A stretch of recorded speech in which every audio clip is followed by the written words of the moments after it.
Eleanor Whitmore knelt in the dirt behind the stable, pressing her torn petticoat against a bleeding wound on an old horse no one else would save. Inside the manor, wealthy suitors circled her younger sister like buyers at auction. No one called Eleanor's name. No one ever did. But the ragged stranger watching from the fence wasn't who he claimed to be, and he hadn't ridden into Virginia looking for the prettiest face in the room. Subscribe now and stay with me to the very end. Tell me what city you're watching from tonight. I read every comment. Nathaniel Carter had ridden 3 days in a coat that didn't belong to him, and he was starting to understand why poor men walked with their shoulders lower than rich ones did.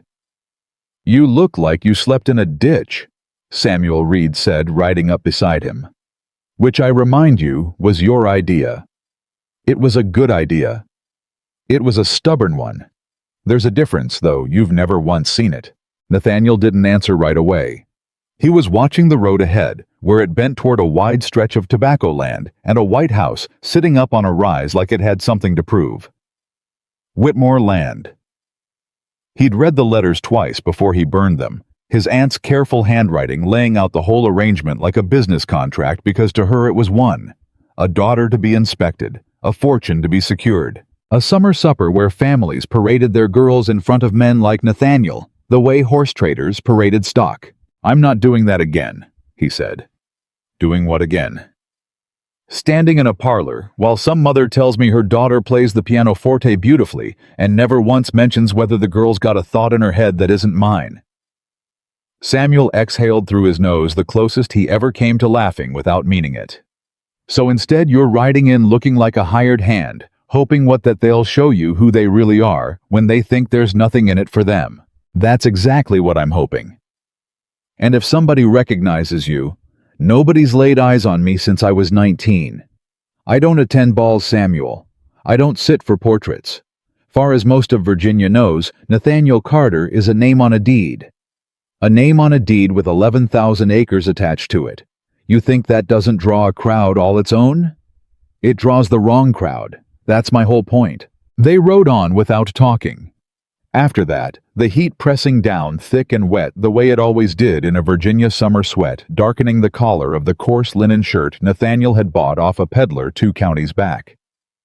He'd left his own clothes, the good wool, the polished boots folded in a trunk at the inn, where Samuel would collect them later once the thing was done. Once Nathaniel had seen what he came to see, he'd told the Whitmores through the careful language of lawyers that Mr. Carter's man would arrive ahead of him to survey the property and confirm the arrangements were suitable. That was true enough in its way. He simply hadn't specified which man he meant. The gate came up on their left iron scrolled into the shape of a W, and a boy, no older than 12, was sitting on the fence post with a fishing pole across his knees, watching them with the frank suspicion of someone who'd been told to watch for strangers. "You hear about the supper?" the boy called. "Might be," Nathaniel said. "Family entrance is round front. Help's entrance is round back by the kitchen." The boy said it plainly without cruelty, just a fact he'd learned the way boys learn facts, and it landed on Nathaniel harder than he expected. "Much obliged," Nathaniel said, and turned his horse toward the back. Samuel caught up to him at a walk. "You're smiling." "I'm not." "You are. You like this." "I like knowing where I stand for once," Nathaniel said. "Even if where I stand is behind the kitchen." "Ballroom." The woman who met them in the yard behind the house had flour on her apron and a voice that carried without her raising it. "You'll be wanting water for the horses, I expect, before anybody thinks to offer you any for yourselves." "We'd be grateful, ma'am," Nathaniel said. "Ruth," she said. "Not ma'am. I've been ma'amed by finer men than you today, and none of them meant it." She looked him over not unkindly, the way a woman looks over a horse she's deciding whether to trust with a plow. "You're here for the Carter business." "I am." "Then you'll want to speak to Miss Margaret. She's inside directing the whole affair like Bonaparte directed an army. God rest whatever peace we had before she took the notion." Ruth said it dry, but her eyes flicked toward the house, and something in her face went careful the way people go careful when they're being watched by someone they answer to. "I'll send word you've come." "No hurry," Nathaniel said. "We'll see to the horses first." That seemed to surprise her. She studied him a moment longer than the errand required. Most men send the boy to do that. I'm not most men, Nathaniel said, and regretted it because it was too close to true to be a safe thing to say. Ruth only shrugged, like she'd heard bigger lies from better liars, and went back inside. Margaret Whitmore came out to them a half hour later, and Nathaniel understood within the first 10 seconds why Samuel had warned him twice about her. She was a tall woman, straight-backed, dressed finer than the heat had any right to allow, and she looked at Nathaniel the way she might have looked at a stain on a good tablecloth, not with anger, just a kind of weary calculation about how much trouble it would be to deal with. "You're Mr. Carter's man," she said. It wasn't a question. "I am, ma'am." "You'll tell him the house is in order. You'll tell him the land is in order.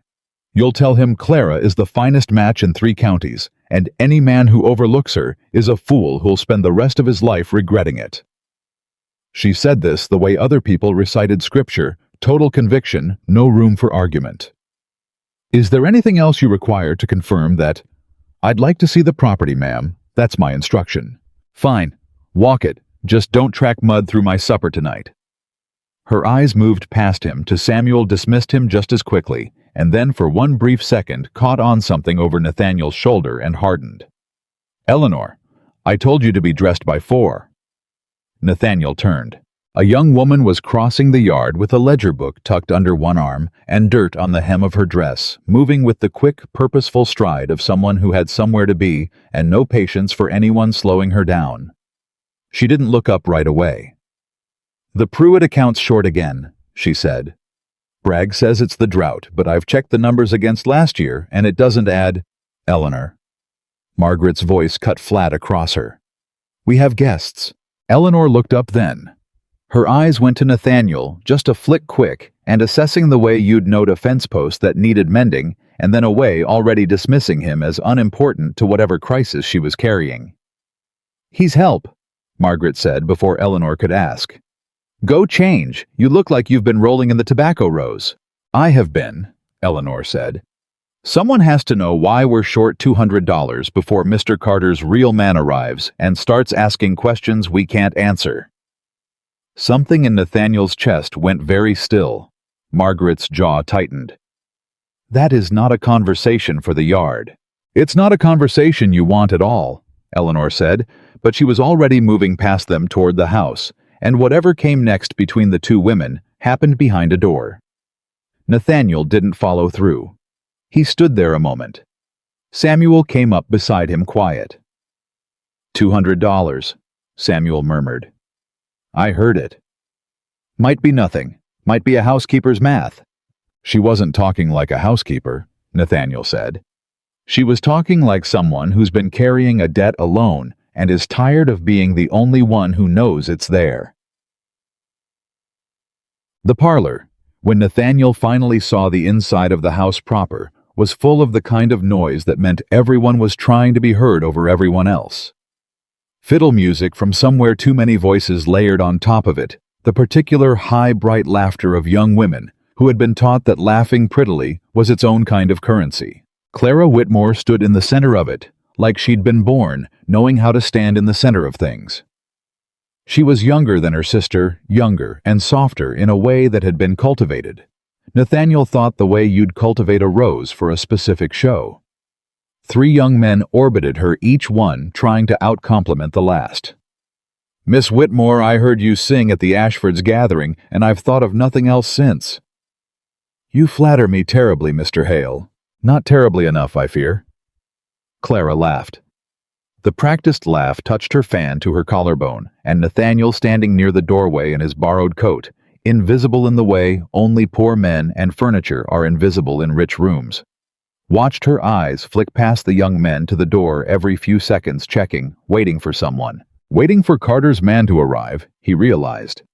Waiting to perform for the one person in the room whose opinion would decide her whole future without knowing that person was standing 8 feet away in a stranger's shirt. "You're not eating," Ruth said, appearing at his elbow with a tray. "Man works up an appetite writing 3 days, even if he won't admit to being tired." "I'm not much for parties, Ruth." "Nobody in that room is much for parties either." Ruth said low enough that only he could hear it. "They're just better at pretending than you are." She set the tray down on a side table. "Miss Clara's been practicing that laugh since Tuesday. I know because I had to listen to it through the kitchen wall." Nathaniel almost smiled. "And Miss Eleanor, does she practice anything?" Ruth's face changed. Not much, just a small settling, like a door closing gently instead of slamming. "Miss Eleanor doesn't have time to practice being anything. She's too busy being the only one holding this place together." She picked the tray back up. "You'd do well not to ask questions like that where Miss Margaret can hear you. She doesn't care for anyone noticing which of her nieces does the work and which one gets the credit." She left him with that, and Nathaniel stood in the doorway of a room full of people performing for a man they didn't know was watching, and felt for the first time in longer than he could remember something other than tired. He felt curious. Genuinely, dangerously curious.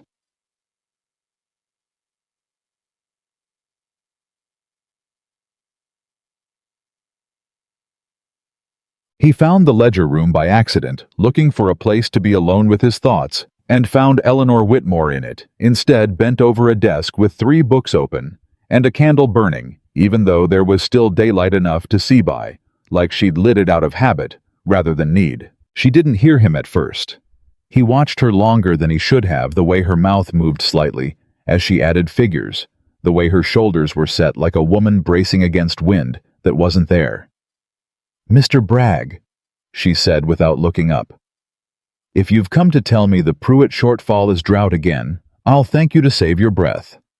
I've been through the weather records for 6 years, and this drought is remarkably selective about which accounts it touches."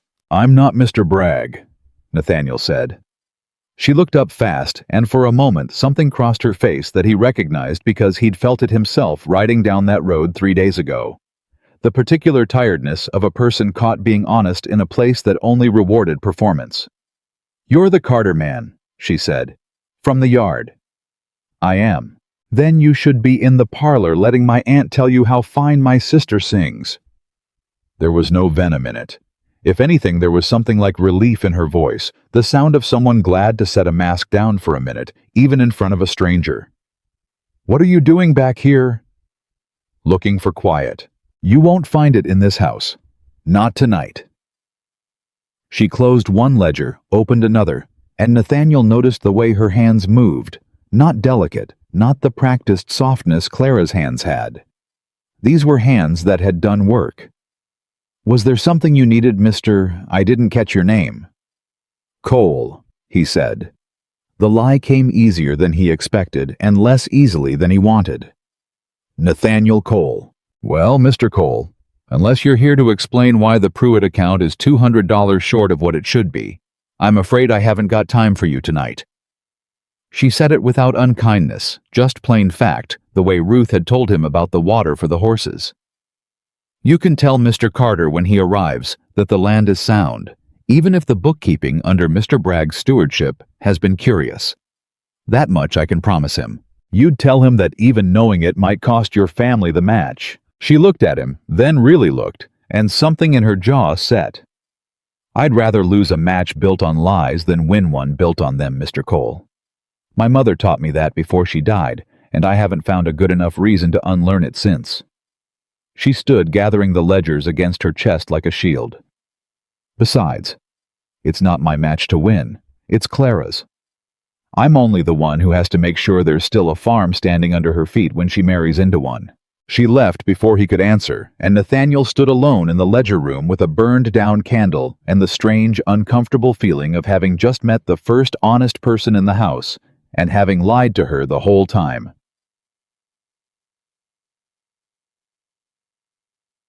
The mini-scandal of the evening when it came from Clara.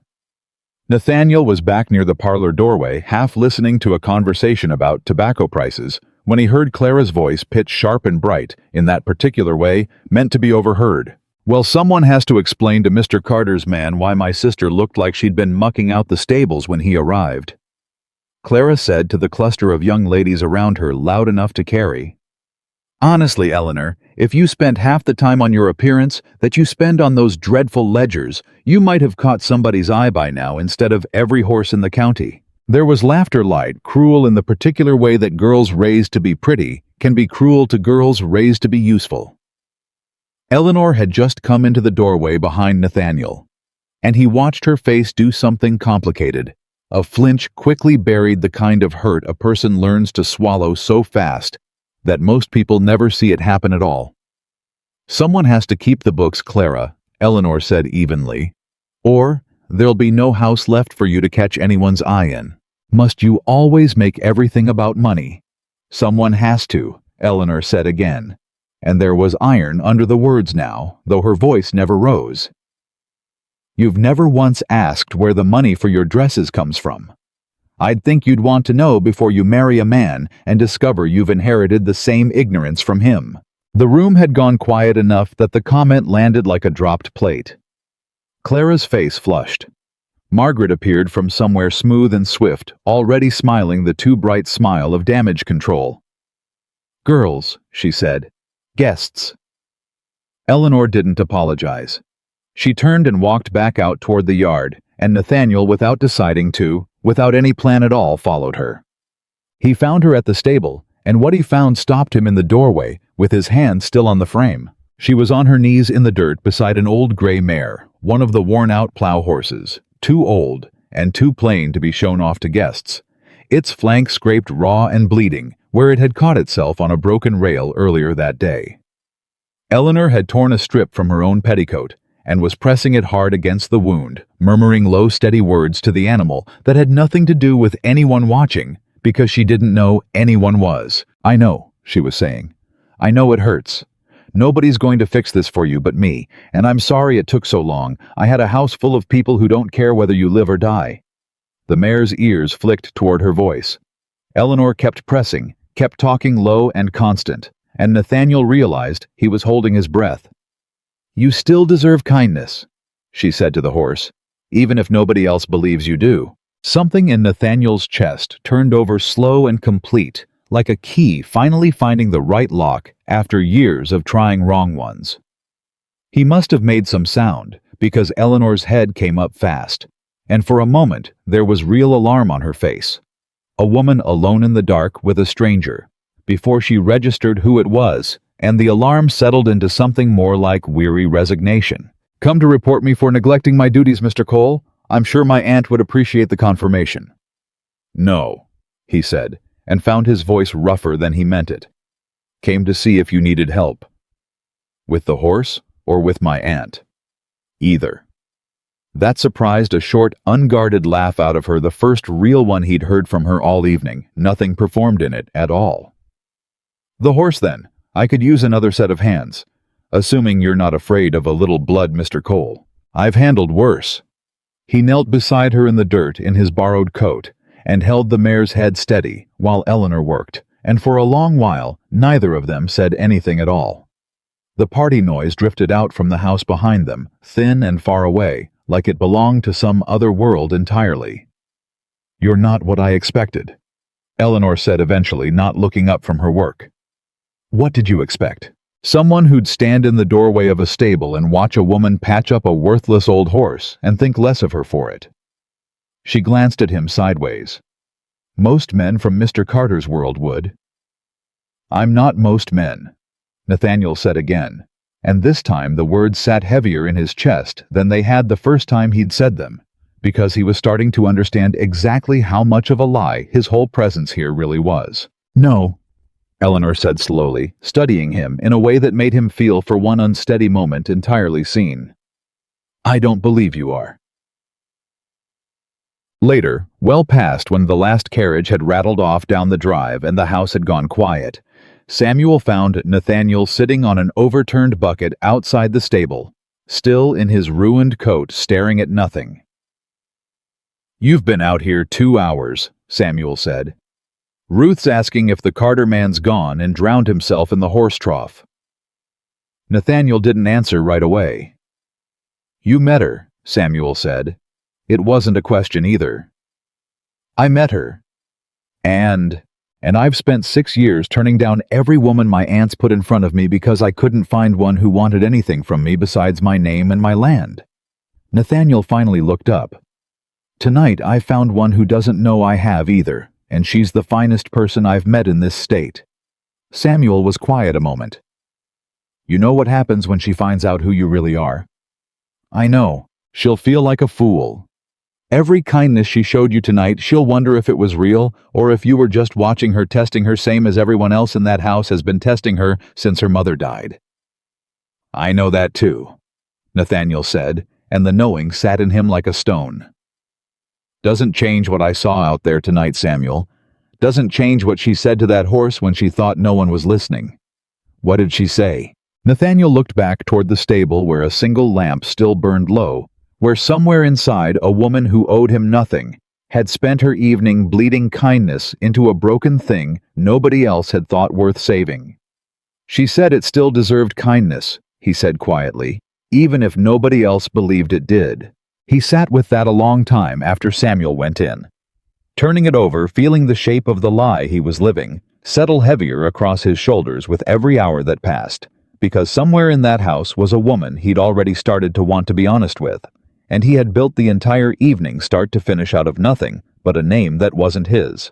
Morning came up gray and close, the kind of heat that settled into the ground overnight and never quite left, and Nathaniel was awake before the house was sitting on the same overturned bucket he'd claimed the night before, when he saw the lamp in the ledger room go from dark to lit. He crossed the yard before he'd decided to. Eleanor didn't look up when the door creaked. If you're here to tell me the horse died in the night, Mr. Cole, I'd rather hear it standing than sitting. She's fine, eating already. Then you're here for some other reason. She dipped her pen, made a mark, didn't look up. It's not yet 5 o'clock. Neither are you supposed to be. That earned him a glance, quick and dry. Somebody has to know what this place actually costs to run before the man who's buying into it arrives and asks a question. Nobody in this house can answer honestly. She set the pen down, rubbed at her eyes with the heel of her hand, and for just a moment the mask slipped enough that Nathaniel saw how tired she really was. Not one night's tired, but a tiredness that had been building for years and never once been allowed to show itself in daylight. You look like you didn't sleep either. Didn't try much? Guilty conscience, Mr. Cole. The question landed closer to the bone than she could have known, and he covered it by stepping further into the room, nodding at the ledgers spread open across the desk. Bragg still short on the Pruitt account. Her jaw tightened. Bragg is short on several accounts if you want the truth of it, though he'd rather I didn't go looking too hard at which ones. She flipped a page back, tapped a column of figures with one ink-stained finger. Look here. 6 months ago, the Pruitt tenant rent comes in at $40 regular as Sunday. Then it drops to $30. Then $20. Bragg says it's the drought. Same excuse every time. But the Coopers, 2 farms over, paid full rent, right through that same stretch. Same weather, same land. So either the Pruitts are lying to you, or somebody's pocketing the difference before it reaches this book. Eleanor's eyes came up sharp. That's the first time anybody in this house has said it plain instead of dancing around it. She studied him a moment, something recalculating behind her eyes. You talk awful sharp for a man who's supposed to be surveying fences. I read a ledger or two in my time, Nathaniel said, and felt the lie settle uneasy in his chest, because it wasn't really a lie at all. He'd read 1,000 ledgers, built half his fortune arguing over exactly these kinds of numbers. And here he was pretending it was some passing talent instead of the whole shape of his life. Well, Eleanor closed the book decisive. If you've got a sharp eye and an idle morning, Mr. Cole, I could use both. I'm riding out to the Pruitt place myself today. Time somebody who isn't Bragg looked that family in the eye and asked them straight what's become of their rent money. That's not usually a job for the lady of the house. I'm not the lady of the house, Eleanor said, standing gathering her shawl. I'm the only one in it who still does actual work. There's a difference, and my aunt reminds me of it daily. She paused at the door, looked back at him. You coming, or are you going to stand there being mysterious all morning? I'm coming, Nathaniel said, and followed her out into the gray heat, already forgetting for the length of that walk to the stable that he had any name at all, besides the one she'd given him. The Pruitt farm sat low along a creek bed, a cabin and a lean-to, and a garden gone half to weeds, and the man who came out to meet them had the particular stillness of someone bracing for bad news before any had been spoken. "Miss Whitmore." He said it, careful hat in his hands before he'd even reached the fence. "Didn't expect you out this way. Mr. Pruitt." Eleanor's voice gentled the moment she used his name, and Nathaniel noticed it, filed it away the way she spoke to this poor tenant farmer with more warmth than she'd shown anyone at the party the night before. "I wanted to ask you plain, and I want you to answer plain, because I promise you whatever you tell me stays between us and doesn't touch your lease." Pruitt's eyes flicked to Nathaniel, wary. "He's with me," Eleanor said. "You can speak in front of him. Been paying full rent." Pruitt said low, fast, like he'd been holding the words behind his teeth for months. "Every month, $40, same as always, straight into Mr. Bragg's hand, like the arrangement's always been. But he only ever writes me a receipt for whatever's convenient to him that month. 20, 30, whatever he tells me to sign for." His hands twisted the hat brim. "I asked him about it once. He told me my family could find somewhere else to farm if the arithmetic troubled me so much." Eleanor went very still.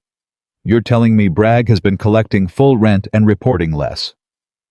"I'm telling you I've got 7 mouths to feed and a man with a whip hand over whether we've got a roof come winter, and I didn't see much choice in the matter, ma'am." The word landed on Eleanor like a blow. Nathaniel watched her absorb it, watched the fury move through her face and then get folded down, controlled, because rage wouldn't feed this man's children, and she seemed to understand that faster than most people twice her age. "Thank you for telling me," she said quietly. "You won't lose this farm. I give you my word on that, whatever it costs me to keep it." They walked back toward the horses in silence, and it was a long while before Eleanor spoke again, and when she did, her voice had gone thin and tight, like wire pulled too far. $200, she said. "That's near what Bragg skimmed off the Pruitts alone, if he's been at it since spring. And that's one family, one account." She stopped walking, pressed the heel of her hand against her forehead. "My aunt trusts that man with the whole estate's books, Mr. Cole. If he's stealing from tenants who can't afford to lose a dime, what in God's name is he doing with the accounts nobody's checking as close? You think Margaret knows. I don't know what my aunt knows." The words came out bitter, quick, like they'd been waiting a long time to be said aloud. "I only know she needs this match with Carter to happen soon, and needs it bad. And I've started wondering if those two facts aren't connected in some way I haven't found yet." Nathaniel felt the ground shift under him, not literally, but close to it. The particular vertigo of a man realizing the deal he'd come here to inspect might be rotten clean through before he ever signed his name to it. "You should tell her what Pruitt said," he said, "and have her fire the one man who keeps this whole operation running while I've got no proof beyond one tenant's word against his." Eleanor shook her head. "No, I need more than that before I go to war with Bragg. I need the actual books, his books, not the ones he shows me, and I don't know where he keeps them." "I could find out," Nathaniel said before he'd fully thought it through. Eleanor looked at him, something new in her expression. Not suspicion exactly, but a kind of careful reassessment, the look of someone recounting a stranger's worth. "Why would you do that?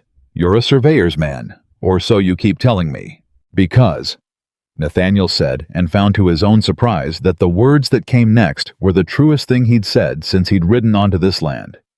"I've got no patience for a man who steals from people who can't afford to lose what little they've got. Never have." Eleanor held his gaze a moment longer than was comfortable. "All right, Mr. Cole," she said finally. "Find out." Finding Bragg's private ledger took Nathaniel 2 days, a bribed stableboy, and a lie about needing a lantern refilled that got him into the estate office after dark. And when Samuel caught him climbing back out the window with a leather-bound book tucked under his arm, his friend's face went from alarm to something close to horror. "You're stealing from the man's office now," Samuel hissed, pulling him behind the smokehouse. "This is what we've come to." "Borrowing," Nathaniel said. I'm putting it back before sunup. And if he catches you, a hired hand caught rifling through the steward's private accounts, they'll have you horsewhipped and run off the property before you can so much as say the word Carter. Then I'd best not get caught. Nathaniel's hands were already working the ledger open by the thin edge of moonlight scanning columns. Samuel, look at this. Samuel leaned in despite himself and his breath went out slow. That's 2 sets of books. 2 sets. One for the family showing every account thin and struggling. One for himself showing what he's actually collected. Nathaniel's jaw had gone tight. His voice dropped low and hard, the voice Samuel had heard maybe 3 times in 6 years of working for him, always right before something expensive happened to whoever had earned it. He's been skimming off nearly every tenant on this land for the better part of 2 years, not just Pruitt, all of them. That's near $4,000, Nathaniel. I can count. Nathaniel closed the book careful and looked up at the dark shape of the house against the sky.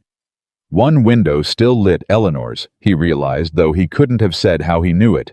So certainly, except that some part of him had already learned the shape of her habits without meaning to. Man's been bleeding this family dry while telling them the well's run dry on its own, and somebody in that house has either been letting it happen or hasn't looked hard enough to see it. You think it's Margaret? I think, Nathaniel said slowly, that a woman desperate enough to marry off one niece before some hidden shortfall comes to light might not look too close at where a convenient shortfall's coming from, so long as it serves her purpose. Samuel was quiet a long moment. You're not just here to survey a marriage prospect anymore. No, Nathaniel admitted. I don't believe I am. Margaret found him the next afternoon in the stable yard, and there was nothing warm in the way she approached, no pretense of hospitality left in her at all. You've been asking questions, Mr. Cole. She said his false name like it tasted bad in her mouth. Bragg tells me you've had the stable boy fetching you lanterns at odd hours. Tells me you were seen near the estate office 2 nights past. Just doing my job, ma'am. Mr. Carter likes thorough reports. Mr. Carter sent you to survey fences and soil, not to go poking through this family's private business. Her eyes were flat, calculating the eyes of a woman who had spent a lifetime learning exactly how far she could push before something broke. You'll confine your inquiries to the land, Mr. Cole, or I'll write to Mr. Carter myself and inform him his man overstepped his instructions. See how that reflects on your position. Yes, ma'am, Nathaniel said, and hated how easily the deference came, hated the particular sting of being spoken down to by a woman who had no idea she was speaking to the very man whose good opinion she was so desperate to secure. Margaret's gaze slid past him and hardened further. And you'll stay clear of my niece. Which niece, ma'am? Don't play games with me. Eleanor has no business dragging a hired man out to tenant farms and filling his head with grievances that aren't his to carry. She's got a habit of making everyone's troubles her own, and I'll not have her habits become yours. She stepped closer, voice dropping. Clara's future depends on this match, Mr. Cole. This entire family's future depends on it. I won't have some stranger's meddling put that at risk over a few dollars of missing rent. That's none of your concern. She left him standing there, and Nathaniel watched her go, with a slow, cold understanding settling into his chest. She'd said a few dollars of missing rent, like she already knew the shortfall existed, like it wasn't news to her at all, only an inconvenience she'd already made peace with. He found Eleanor at the henhouse an hour later, patching a hole in the wire fence with wire, and nothing else, muttering under her breath at a knot that wouldn't hold. Your aunt just threatened to have me dismissed, he said. Eleanor didn't look up. She threatens most people eventually. It's how she keeps this house running, fear dressed up as manners. She yanked the wire tight, tied it off. What did you do to earn it? Asked one too many questions about Bragg's accounts. That got her attention. She sat back on her heels, studying him. And Nathaniel hesitated only a moment before he pulled the folded pages from inside his coat copies he'd made by candlelight, not the ledger itself, which he'd returned before dawn as promised. Read these. Eleanor read in silence, her face going through several things at once. Shock first, then a controlled burning anger that reminded him uncomfortably of the way she'd knelt in the dirt with that old horse and refused to let its pain go unattended. $4,000, she said finally, voice flat and dangerous. He's stolen $4,000 from families who can barely feed themselves, and my aunt just threatened you for asking about it. She said something else. Nathaniel kept his voice careful. Said it like she already knew about the shortfall, not the theft, the shortfall. Like it wasn't news. Eleanor's hands had gone still around the papers. You think she knows Bragg's stealing? I think she might know there's a hole in this estate's finances and doesn't much care where it came from, so long as marrying Clara off quick enough fills it before anybody outside this family looks too close. That's... Eleanor stopped, pressed her lips together, and Nathaniel watched something in her break loose that had clearly been held tight for a long time. That's exactly the kind of thing she'd do. Not steal it herself. Never that. Just look away hard enough that someone else's theft becomes convenient to her plans. She stood folding the papers with shaking hands. I have to show this to her. She has to answer for it. And if she already has an answer ready, if she's expecting exactly this... Eleanor stopped, and for the first time since he'd met her, Nathaniel saw real fear cross her face. Not for herself, he realized, but for what came next, for a future she could see closing in around her and her sister both. Then God help Clara, she said quietly, because she's the one being sold to pay for it. And that night, the household gathered for a quieter supper than the party 2 nights before, and Nathaniel relegated to the kitchen with Ruth and the other help, as was proper for a surveyor's man. Heard the whole thing through the thin wall between the kitchen and the dining room, same as Ruth had once told him. She'd heard Clara practicing her laugh. I want to know, Eleanor's voice, tight and controlled, why Mr. Bragg has been keeping 2 sets of books. A pause. Ruth beside Nathaniel at the wash basin went very still, listening, same as he was. I don't know what you mean. Margaret's voice smooth, unbothered. I mean he's been collecting full rent from every tenant on this land, and reporting half of it, and pocketing the rest, and I mean to know whether you've known about this and let it happen. That is a very serious accusation, Eleanor, to make at a supper table. Margaret's voice had gone cold. Where did you come by such a claim? A silence, and Nathaniel's stomach dropped, because he knew what was coming before it came. Mr. Cole helped me find it, Eleanor said. Mr. Cole! Margaret's voice sharpened to something close to triumph. The surveyor's man who's been sneaking through this house at night, going through papers that aren't his to touch. You'd take the word of a common hired hand over the man who has managed this estate faithfully for 11 years. I'd take proof over comfortable ignorance, Aunt Margaret, regardless of who hands it to me. And has it occurred to you, Margaret's voice dropped dangerous now, that a stranger might have reason to plant such a story, to make trouble in this house right before the most important match this family has ever secured? Who is this man, Eleanor? What do you actually know about him beyond a name he could have invented on the road here?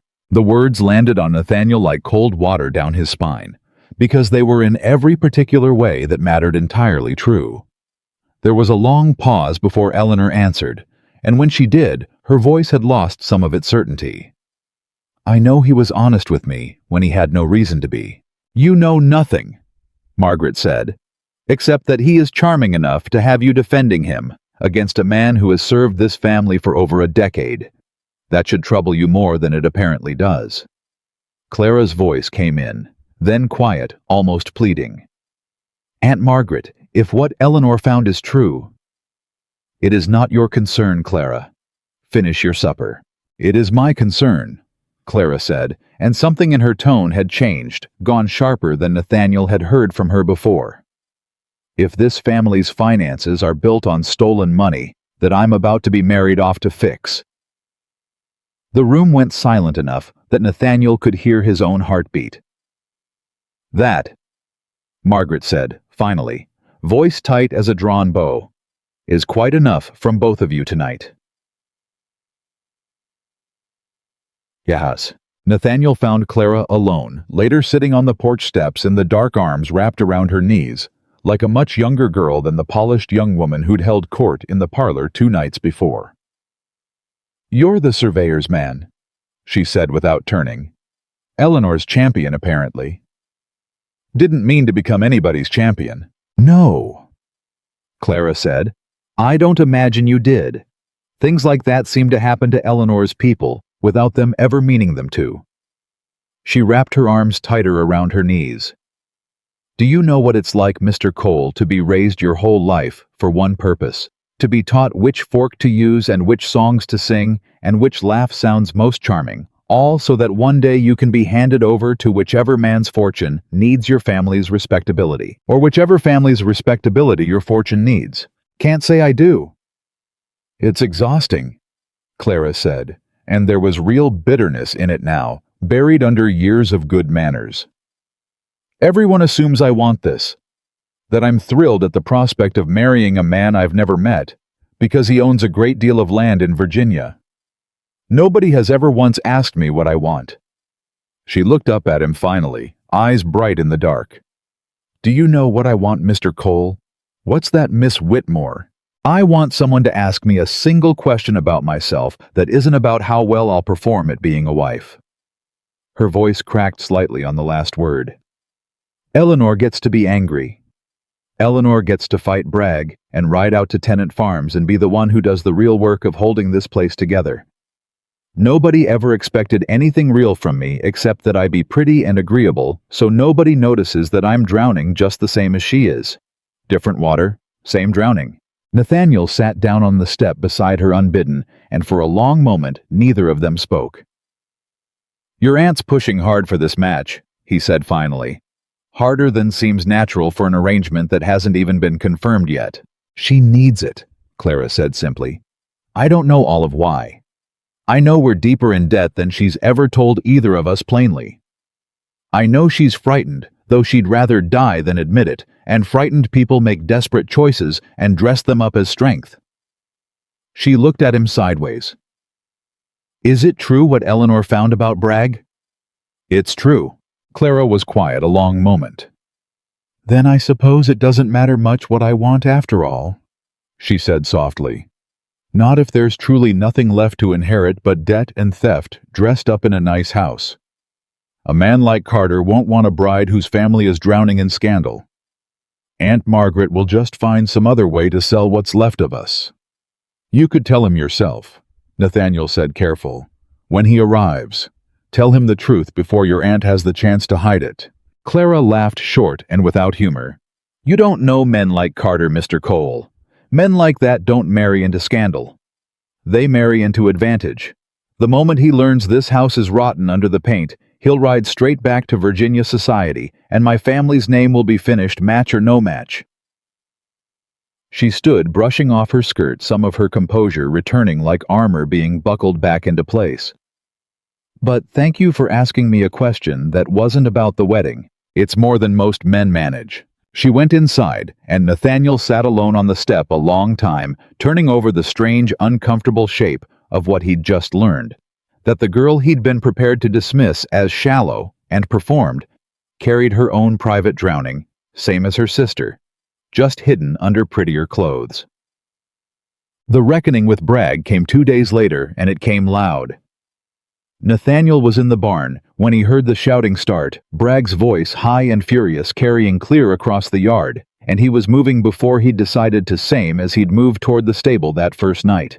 He came around the corner to find Bragg standing over Eleanor near the tack room, red-faced, a riding crop in one white-knuckled hand, and something in Nathaniel went cold and still and very, very focused.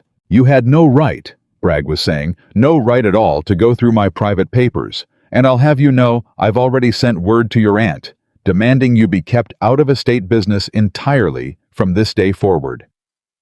"I have every right," Eleanor said, standing her ground, not backing an inch, though the man loomed a full head over her, "when the estate business in question is theft from families who trust this house to deal with them fairly. That's a lie, and you know it's a lie, and I'll not stand here and be accused by a woman who's never run so much as a single account in her life, without her aunt's permission. I've run every account on this estate for the last 3 years.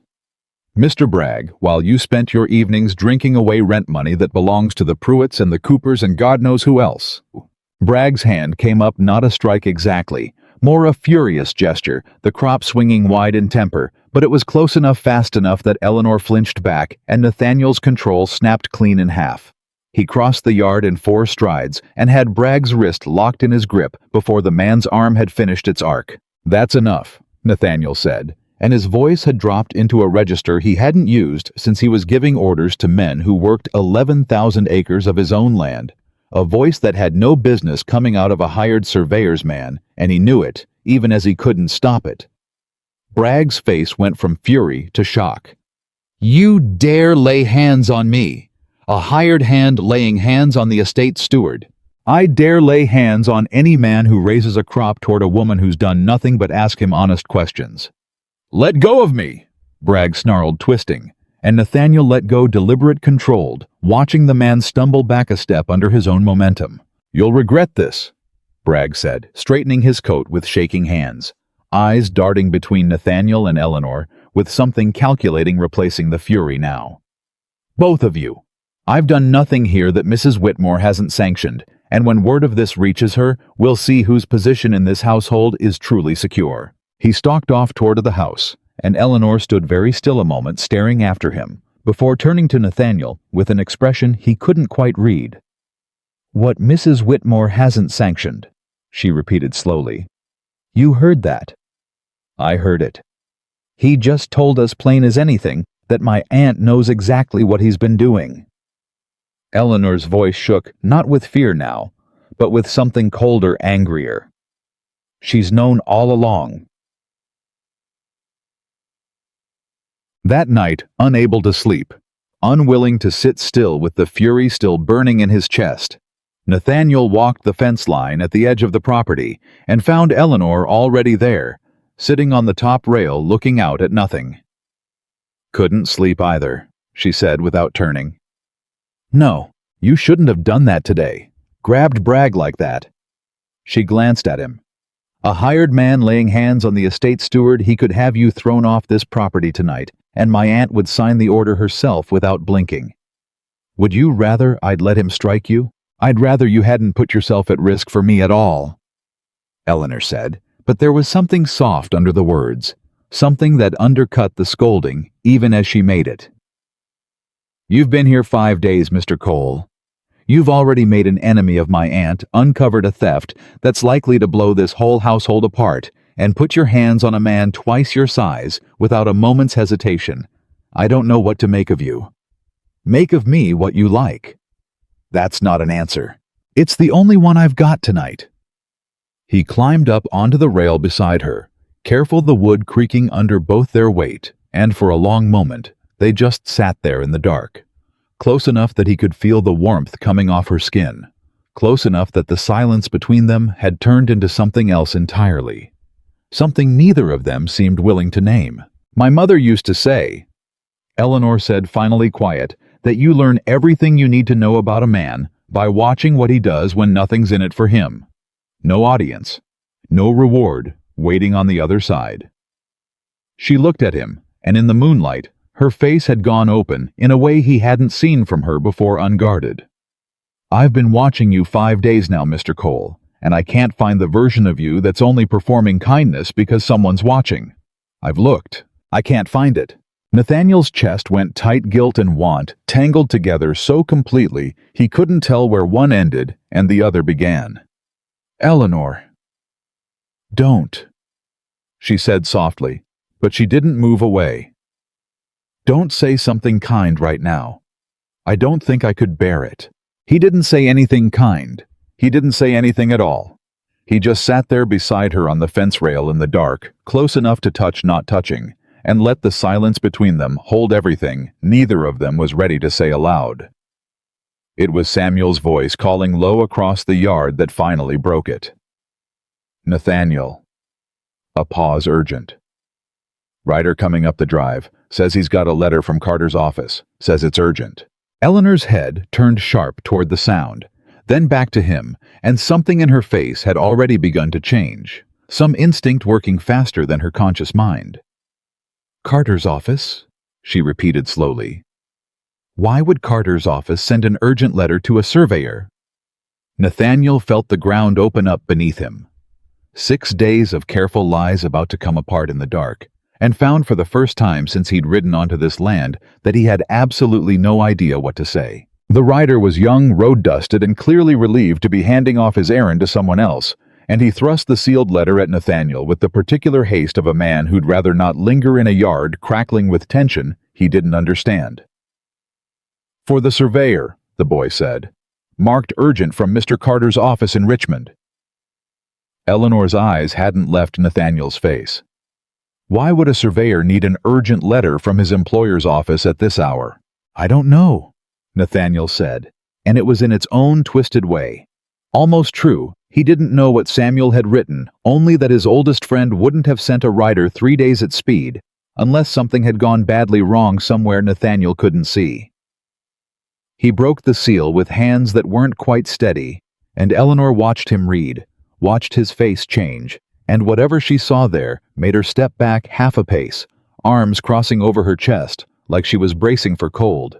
Nathaniel, Samuel's voice low and urgent close behind him now. That's from my own hand. I wrote it myself an hour ago once the real letter arrived. What real letter? From your aunt. She's grown impatient waiting on your report. She's decided to ride out herself day after tomorrow to meet the Whitmores and finalize things in person. Samuel's voice dropped lower still. And she's bringing your portrait, Nathaniel. The one from the Richmond Gallery showing. She means to introduce you properly this time, whether you've finished your little charade or not. The blood went out of Nathaniel's face slow and complete, like a door closing on a room he'd been standing in without permission. Eleanor was watching all of it, the color leaving his face. Samuel's urgent whispering the letter, shaking slightly in Nathaniel's grip, and something in her expression had begun to shift from confusion into a dawning, terrible suspicion. Nathaniel, she repeated, testing the name the way you'd test a floorboard you suspected was rotten. Samuel called you Nathaniel. Eleanor. That's not your name. Your name is Cole. Her voice had gone very quiet, very careful, the voice of someone assembling a puzzle she didn't want finished. Unless it isn't. Nathaniel felt the whole careful architecture of the last week come apart in his chest, felt 6 days of stolen honesty, curdle into something that looked from where she stood exactly like every lie she'd ever been told by people who wanted something from her family. I need to explain something to you, he said. Not here. Not like this. Then how, Mr. Cole? The false name came out of her mouth now like a blade. How would you prefer to explain whatever this is? Samuel wisely took the rider's horse and disappeared toward the stable, leaving the two of them alone in the yard, with the letter still trembling between Nathaniel's fingers, and the whole truth sitting right there, unavoidable now, no more road left to kick it down. My name, Nathaniel said, is Nathaniel Carter. The silence that followed was the worst thing Nathaniel had ever sat inside of. Worse than any silence in any negotiation, any courtroom, any deathbed he'd ever stood beside. Eleanor didn't move, didn't speak. Just stood there in the yard with the moon coming up behind her, absorbing it. You're Carter, she said finally flat, like she was testing whether the words would break something if she said them too hard. You're the man, the one my aunt's been preparing this whole house for, the one Clara's been rehearsing her laugh for since Tuesday. Yes. You've been him the entire time, since the moment you rode up to that gate. Yes. You knelt beside me at that horse's side and let me believe you were nobody. Her voice cracked on the last word, not with tears yet, but close, dangerously close. You sat with me on that fence rail an hour ago and let me tell you things about my mother, about what I believe makes a man worth trusting, while the entire time you were the exact thing my aunt's been auctioning my sister off to. I wanted to see who you all were without the name attached, Nathaniel said, and even as it left his mouth, he could hear how thin it sounded, how much smaller than the wound he'd just opened. I've spent 6 years watching women perform for my fortune, Eleanor. I wanted 1 week where somebody was honest with me because they didn't know there was anything to gain from it. So you used us. Eleanor's voice had gone dead calm now, which was somehow worse than shouting.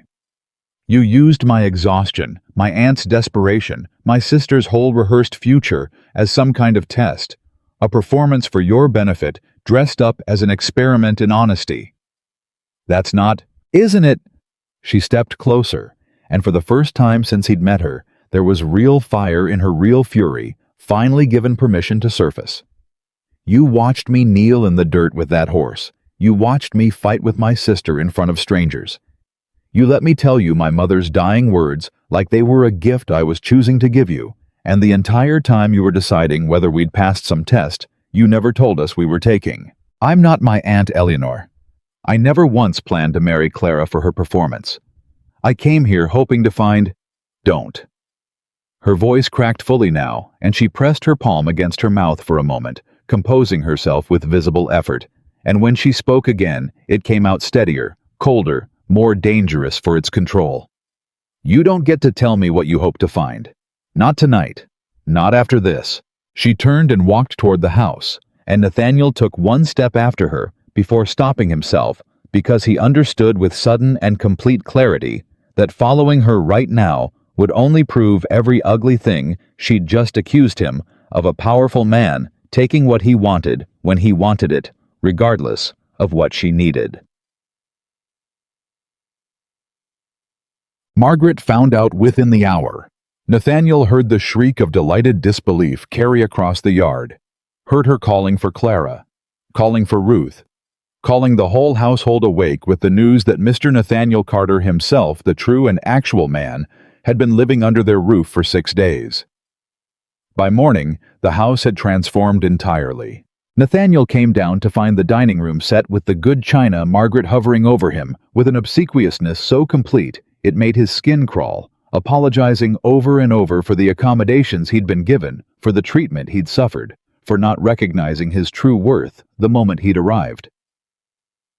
You must forgive us, Mr. Carter. We had no idea, of course. Had we known you'd have had the best room in this house, you'd have dined with the family every night instead of...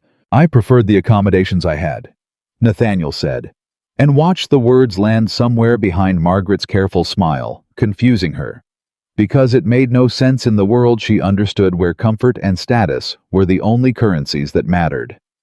Clara came down more slowly, and when she saw him, something complicated crossed her face. Not quite betrayal, but close to it, layered over something that looked almost like relief. So, you're him, she said quietly, once Margaret had bustled off to reorganize the household around this new reality. The real Mr. Carter. I am. And everything you asked me on the porch that night, about what I wanted, that was real, or was that part of the test too? That was real, Nathaniel said, and meant it entirely. Every word. Clara studied him a long moment, and whatever she found seemed to settle something in her, though her voice stayed careful. Eleanor won't come down this morning. She's locked herself in the ledger room and told Ruth she'll take her meals there until further notice. A pause. I'd be careful, Mr. Carter, thinking you can fix what you broke, just because you happen to own 11,000 acres now instead of nothing. He found Bragg in the estate office an hour later, and the encounter that followed was the second landslide of that long, terrible morning. Bragg had heard the news same as everyone else, and where Margaret had gone obsequious, Bragg had gone calculating, his earlier fury folded away and replaced with something oilier, more dangerous. Mr. Carter? He said the name with a small, unpleasant smile. I understand congratulations are in order, not for a marriage, of course, that remains to be settled, but for such a masterful piece of deception. You had this whole household fooled a full week. I didn't come here to trade compliments with you, Bragg. No. Bragg leaned back in his chair unbothered, and that unbotheredness set Nathaniel's teeth on edge more than any outburst could have. I imagine you came here because you're still concerned about those little accusations your former paramour raised. About missing rent money. 2 sets of books, wasn't it? You know exactly what it was. You had the crop in your hand 2 nights ago, ready to use it before I stopped you. An unfortunate misunderstanding quickly resolved. Bragg's smile didn't waver. But here's the difficulty you now find yourself in, Mr. Carter. Whatever proof Miss Whitmore believes she has, It came from papers taken from my private office, without my consent, stolen in the plainest terms, by a man who was at the time employed under false pretenses in this very household. Tell me in a court of law whose word carries more weight, the estate steward, with 11 years of unblemished service or evidence, obtained through burglary and deceit by the very man now positioned to profit from ruining my reputation. The threat sat there in the room ugly and precise, and Nathaniel felt the first cold understanding that this wasn't a man who was going to simply slink away now that he'd been caught. "You're threatening me. I'm informing you," Bragg said pleasantly, "of the difficulty in your position. You want this exposed, you'll have to explain to all of Virginia society exactly how you came by your proof, which means explaining exactly how thoroughly you deceived this family for your own private amusement. How do you imagine that story sits with your business partners in Richmond, Mr. Carter, with the men who trust your name on a contract?" He stood unhurried, straightening his coat. "I'd think carefully before you decide to make an enemy of me." He left Nathaniel alone in the office, and Nathaniel stood there a long moment with his fists clenched at his sides, understanding for the first time the full shape of the trap he'd walked into. Not just the wound he'd dealt Eleanor, but a genuine calculated threat, now aimed at everything he'd built his name on. He needed evidence that didn't trace back to a burgled office, and there was only one place left to find it. The Pruitts again, but this time not alone, and not quietly. He rode out with Samuel at midday, and found the tenant farmer in his field, and this time Nathaniel didn't hide behind a borrowed name. "Mr. Pruitt, I owe you an honest introduction this time. I'm Nathaniel Carter." Pruitt's face went through several complicated stages: recognition, wariness, something almost like fear. "The Carter man, the real one." He set down his hoe, slow, careful. "What's this about then?" "I need your word given plainly, and on the record about what you told Miss Whitmore 3 days ago. About Bragg. About the rent. And if I give it, what happens to me, and mine, when Bragg finds out I've spoken against him? He's the one holds the lease over my family's head, not you, not yet whatever name you're wearing. If what you tell me is true, Bragg won't hold any lease much longer," Nathaniel said. "But I understand your fear, and I won't ask you to risk your family without protection. I'll put it in writing myself. This farm is under my protection from this day forward, regardless of what happens with Bragg or the Whitmores. You have my word, and unlike the name I gave you before, this one is real, and it means something in every courthouse in this state." Pruitt studied him a long, careful moment, weighing a poor man's oldest calculation, whether a rich man's promise was worth the risk of trusting it. Finally, he nodded slow. "Then I'll tell it plain, and I'll sign whatever paper says I told it. My family's suffered enough under that man's thumb. Time somebody with the power to stop him actually did." They rode back with a signed statement and 2 other tenant families willing to add their names to it, and Nathaniel felt for the first time since the letter had arrived something like solid ground under his feet again. It wasn't solid for long. Margaret intercepted him before he'd even dismounted, her face arranged in an expression of practiced concern that didn't reach her eyes. "Mr. Carter, a word if you'd be so kind." She led him to the study, and the moment the door closed behind them, the concern dropped away entirely, replaced by something harder, more direct than he'd yet seen from her. "I understand you've been out gathering statements against my steward. Your steward has been stealing from tenant families for 2 years, Mrs. Whitmore. I'd think you'd want that exposed rather than protected."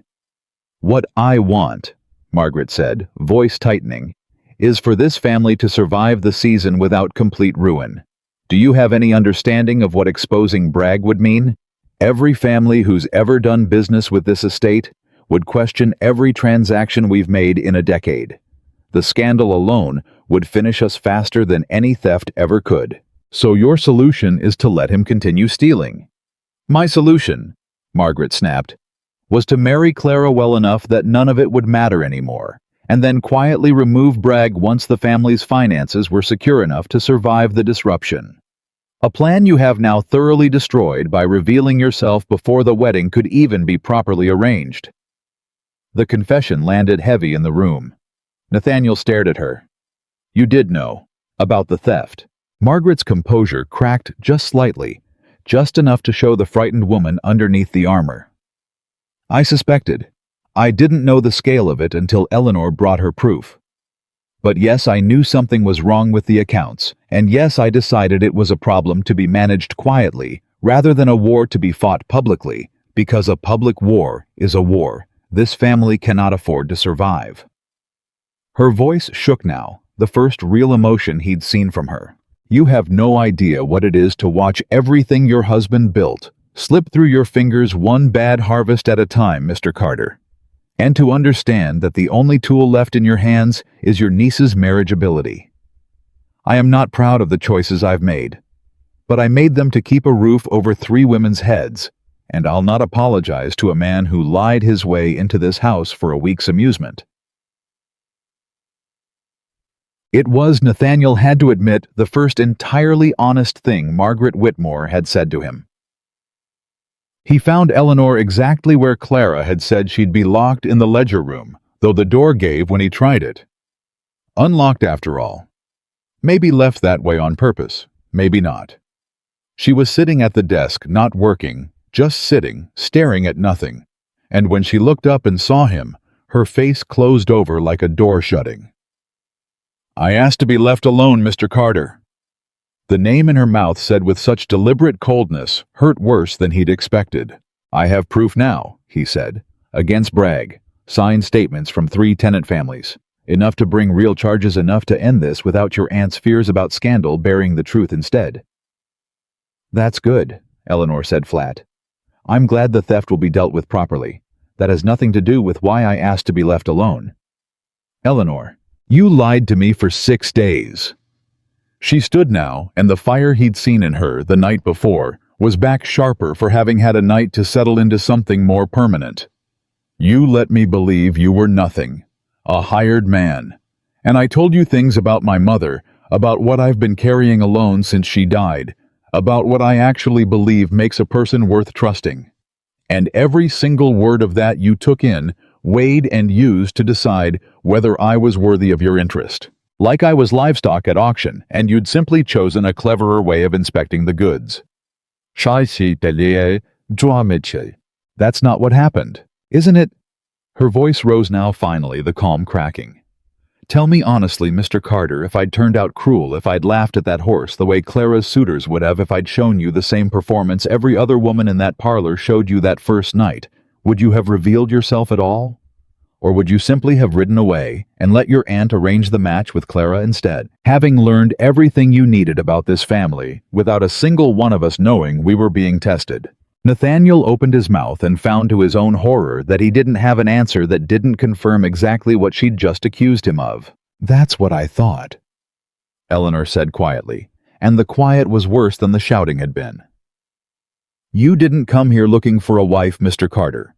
You came here looking for proof that women like me exist, kind, honest, uncalculating, so you could congratulate yourself on finding one, without ever once considering what it costs a woman to be studied like a specimen instead of asked plainly, honestly, from the very first moment whether she wanted to be found at all. I didn't see you, Nathaniel said low, the man standing behind me. You saw a man standing behind me. But I never once saw a fortune when I looked at you, Eleanor. I saw the only honest thing in that entire house, and I have never in my life wanted anything the way I want to earn back whatever trust I've broken.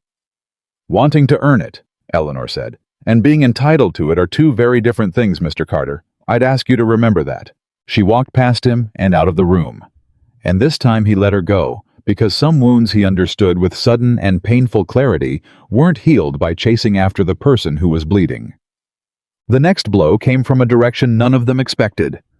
Bragg disappeared sometime in the night, and with him went the private ledger Nathaniel had returned so carefully to its hiding place, proof enough on its own evidence, that would have sealed the case beyond any lawyer's argument, now gone along with the man who'd kept it. He's fled, Samuel reported grimly, coming in from the stable at first light. Took his horse and whatever he could carry. Stableboy says he left sometime after midnight, rode east toward the county line, toward the courthouse in Richmond. Nathaniel said slowly, understanding dawning cold and unwelcome. He's not running from justice, Samuel. He's running to get ahead of it. He means to file some claim of his own before we can bring charges, accuse Eleanor of theft, accuse me of fraud, twist the story before we've had the chance to tell it straight. Can he do that? With enough money and the right lawyer, a man can attempt almost anything. Nathaniel was already moving, calling for his horse. We need to reach the magistrate before he does. Every hour we lose his version of this story gets a head start on ours. Eleanor appeared in the yard, drawn by the commotion, and for a moment, the anger between them was set aside by the shared urgent crisis. Braggs fled. To Richmond, to get ahead of us with the magistrate. Nathaniel swung up onto his horse. I need the tenant statements, and I need someone who knows this land's history well enough to speak to the pattern of theft, someone the magistrate will believe over a desperate steward's counter-accusations. Eleanor's jaw set, and whatever personal fury still burned in her seemed to fold itself for the moment beneath something more urgent. I know every account on this estate better than anyone alive, including Bragg himself. I'm coming with you. Eleanor, this is my family's name he's about to drag through Richmond society, Mr. Carter, and my proof he's fleeing with a head start to discredit. I am not staying behind to embroider while you ride off to fix what I found in the first place. She was already calling for her own hoarse voice, hard and certain. You may have started this investigation believing you were testing me. I intend to finish it because it was never a test to me at all. It was simply the truth, and I mean to see it through. The ride to Richmond took the better part of a day, and somewhere in the long hours of hard riding, something between them shifted. Not forgiveness, not yet, but a kind of uneasy alliance forged in shared urgency. The two of them working the problem together the way they had that very first morning over the ledgers, before either of them had known what the other was hiding. If Bragg reaches the magistrate first, Eleanor said, riding close beside him as the light began to fail, he'll claim I stole those papers from his office illegally. He's not entirely wrong about that part. I took the papers, not you. You took them because I asked you to find proof. That makes me complicit whether the law sees it that way or not. She glanced at him, some of the ice in her voice thawing slightly under the pressure of the shared fight ahead. We should have gone to the magistrate honestly from the start, instead of sneaking through windows at night. Would he have believed a tenant farmer's word over an estate steward's without the ledger to back it? Eleanor was quiet a moment. No, she admitted. Probably not. Then we did what we had to, even if it wasn't clean. Nathaniel looked over at her, and something in his chest ached at how easily this riding beside her solving a hard problem together had come to feel like the truest version of himself he'd found in years. I know that doesn't undo what I did to you. I'm not asking it to. I'm only saying that whatever else I've lied about, I never once lied about wanting to see this family treated fairly. Eleanor didn't answer right away. When she did, her voice had gone quieter, more thoughtful than angry. I believe that part, she said. I do.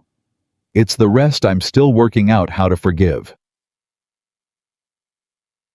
They reached Richmond as the last light was failing and found the magistrate's office already lit, already occupied, Bragg's voice audible through the door, mid-argument, spinning some version of events that made Nathaniel's blood run hot the moment he caught the shape of it.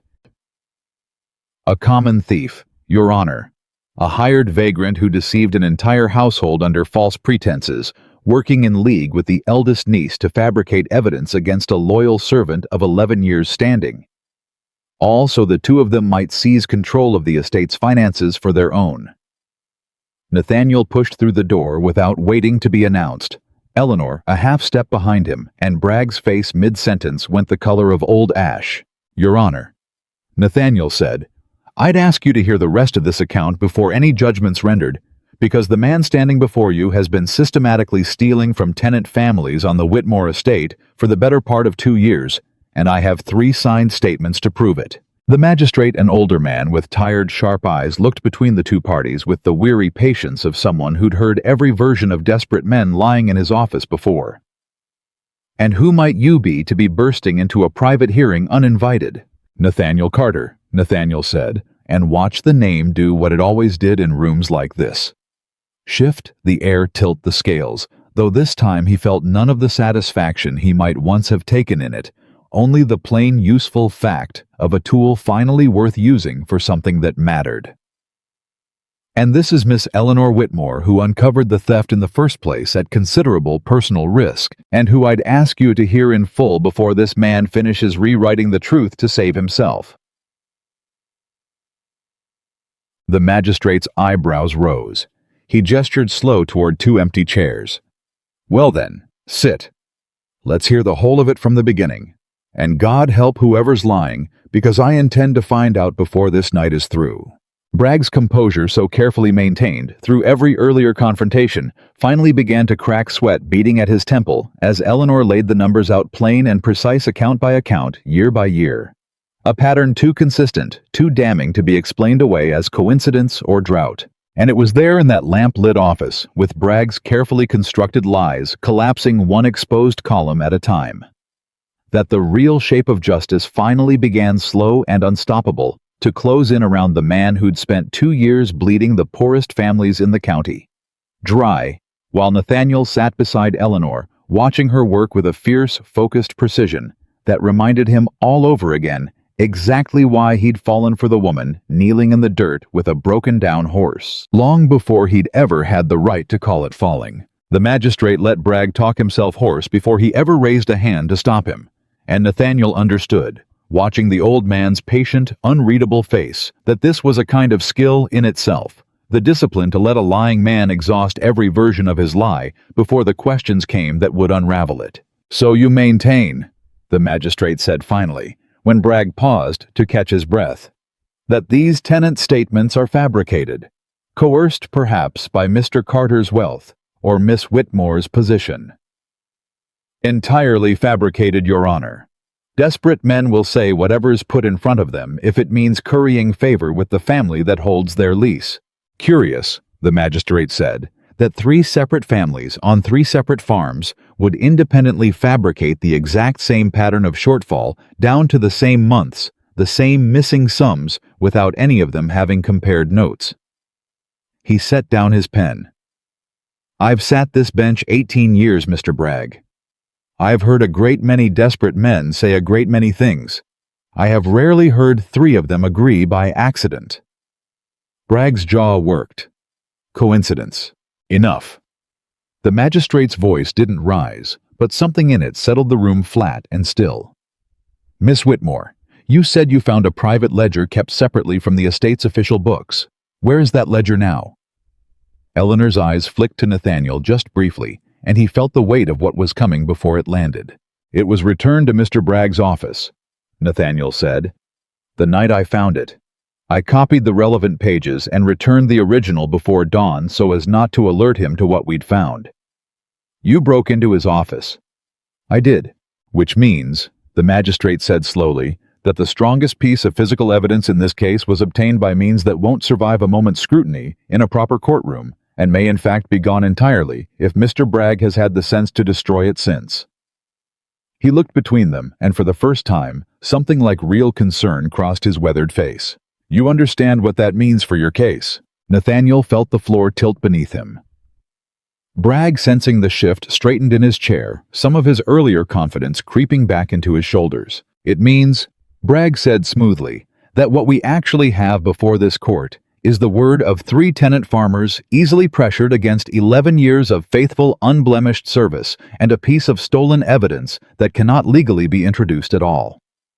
I'd say the matter is rather more settled than Mr. Carter would like to believe." "The ledger may be gone," Eleanor said, and her voice cut through the room steady and clear. "But the pattern isn't only in that ledger, Your Honor. I keep the estate's official books myself. I can walk you through 6 years of tenant payments, harvest yields and weather records, and show you plain as daylight that the official numbers don't match the land's own history. You don't need a stolen ledger to prove a lie.